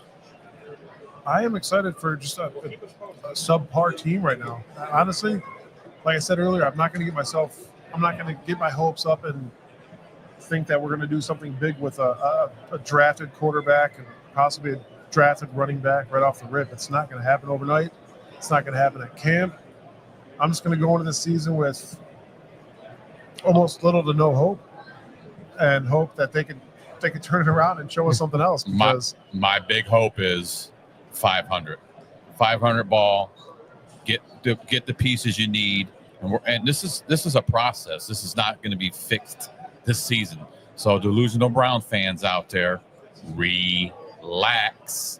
We're coming off a 3-win season. Yep. You're not going to be jumping right into the we're going to be going Super Bowl. Knock it off. Okay, we still have building to do, and we're building them blocks as we speak now. And it's going to be the next couple of years of that happening, and then we are going to be a contender. I see it all day. Can we get to the point where we have some coolers locked up again, and if we get 4 wins, we get to open them, and maybe that'll give us some. Hey, buddy. Hey, I tell you what, them coolers should always be open because you're gonna need a nice cold one watching any of them Browns. Basically, games. what you're saying is a psychological thing. Like we have to lock beer up in order to. Yeah, right. It's like we're all alcoholics around here. If you lock up that beer, we'll do anything to win. You lock up the beer. I'm not even watching football. Yeah, if you're a Cleveland fan, you are an alcoholic. That goes without saying. I think that was a huge moment in Browns history. Yes, it was, man. Yes, it was. I was working in Columbus, and we went to a Browns bar down there, and it was awesome to watch that down there, man. Open them up. Right, Baker came in for was RG3 went down, and that was awesome to see, man. RG3, that dude wanted to come back this year. Yeah, okay. Was it RG? I thought it was Tyrod. It was Tyrod Taylor. Oh, right? Tyrod Taylor. Yeah, I'm sorry. Taylor. Yeah, Tyrod Taylor. RG3 had his own podcast now, and he was talking about coming back. He does have his own podcast. I said the guy that went down was Tyrod. Oh, yeah. It was an RG3. But, so hopefully we can find somebody to bring that excitement again. I just wish Baker was the Baker he is now here because I think he's more mature and he adds, obviously, value to the team now because he's older. But nonetheless, we are where we are with our quarterback situation. We all know the song and dance, find a quarterback and win. Yep. The team took a big shot, or a big swing at Deshaun. They failed miserably. And hopefully one thing that I've learned, the trend they follow is we'll make a mistake, but we won't make that same mistake twice. So hopefully they don't. I think every team in the league learned a lesson from this transaction that we had with Deshaun. Yeah, watch out for that guaranteed money, man. You don't want to be spilling that guaranteed money out. At the beginning, and they said, "See how stupid you are now." Yep. They've learned. If anything's happened out of that, other teams have learned what not to do. Which by some odds, the good out of it is he's working his way out of it. Andrew Berry, where he's pushing the money down the line, and people keep on saying it's going to come out from underneath you, and it hasn't yet because he strategically is doing it.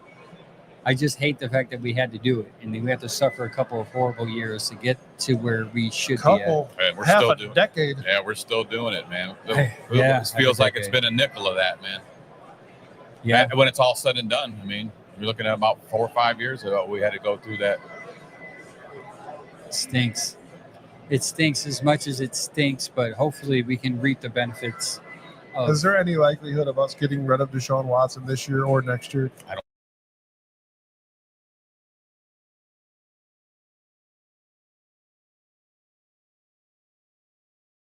That be in the Browns uniform? I don't No, think so. he missed a couple words in between coming back and a massage.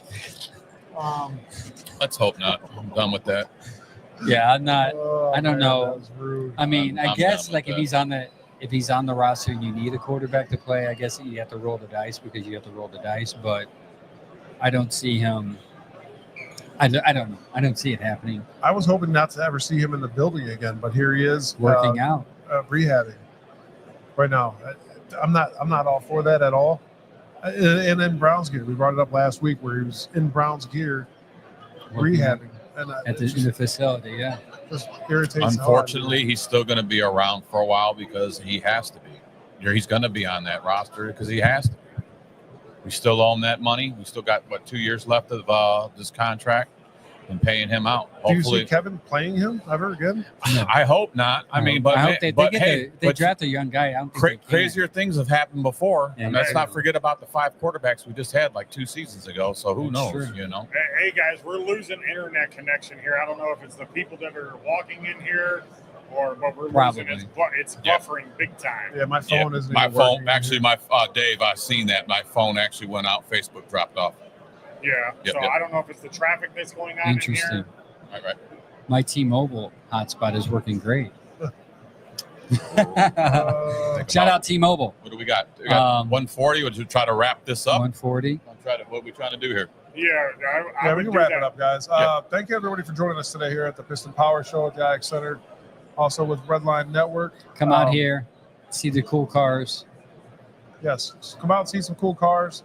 Also, be sure to check out our sponsors, Beard Games. Use our code BeardedBrowns at checkout for 10% off. If you order for more than $35, you're free shipping, as well as the Doug White Allstate Insurance Agency over there in beautiful Olmsted Falls. Give them a call for all your insurance needs. They'll take care of you.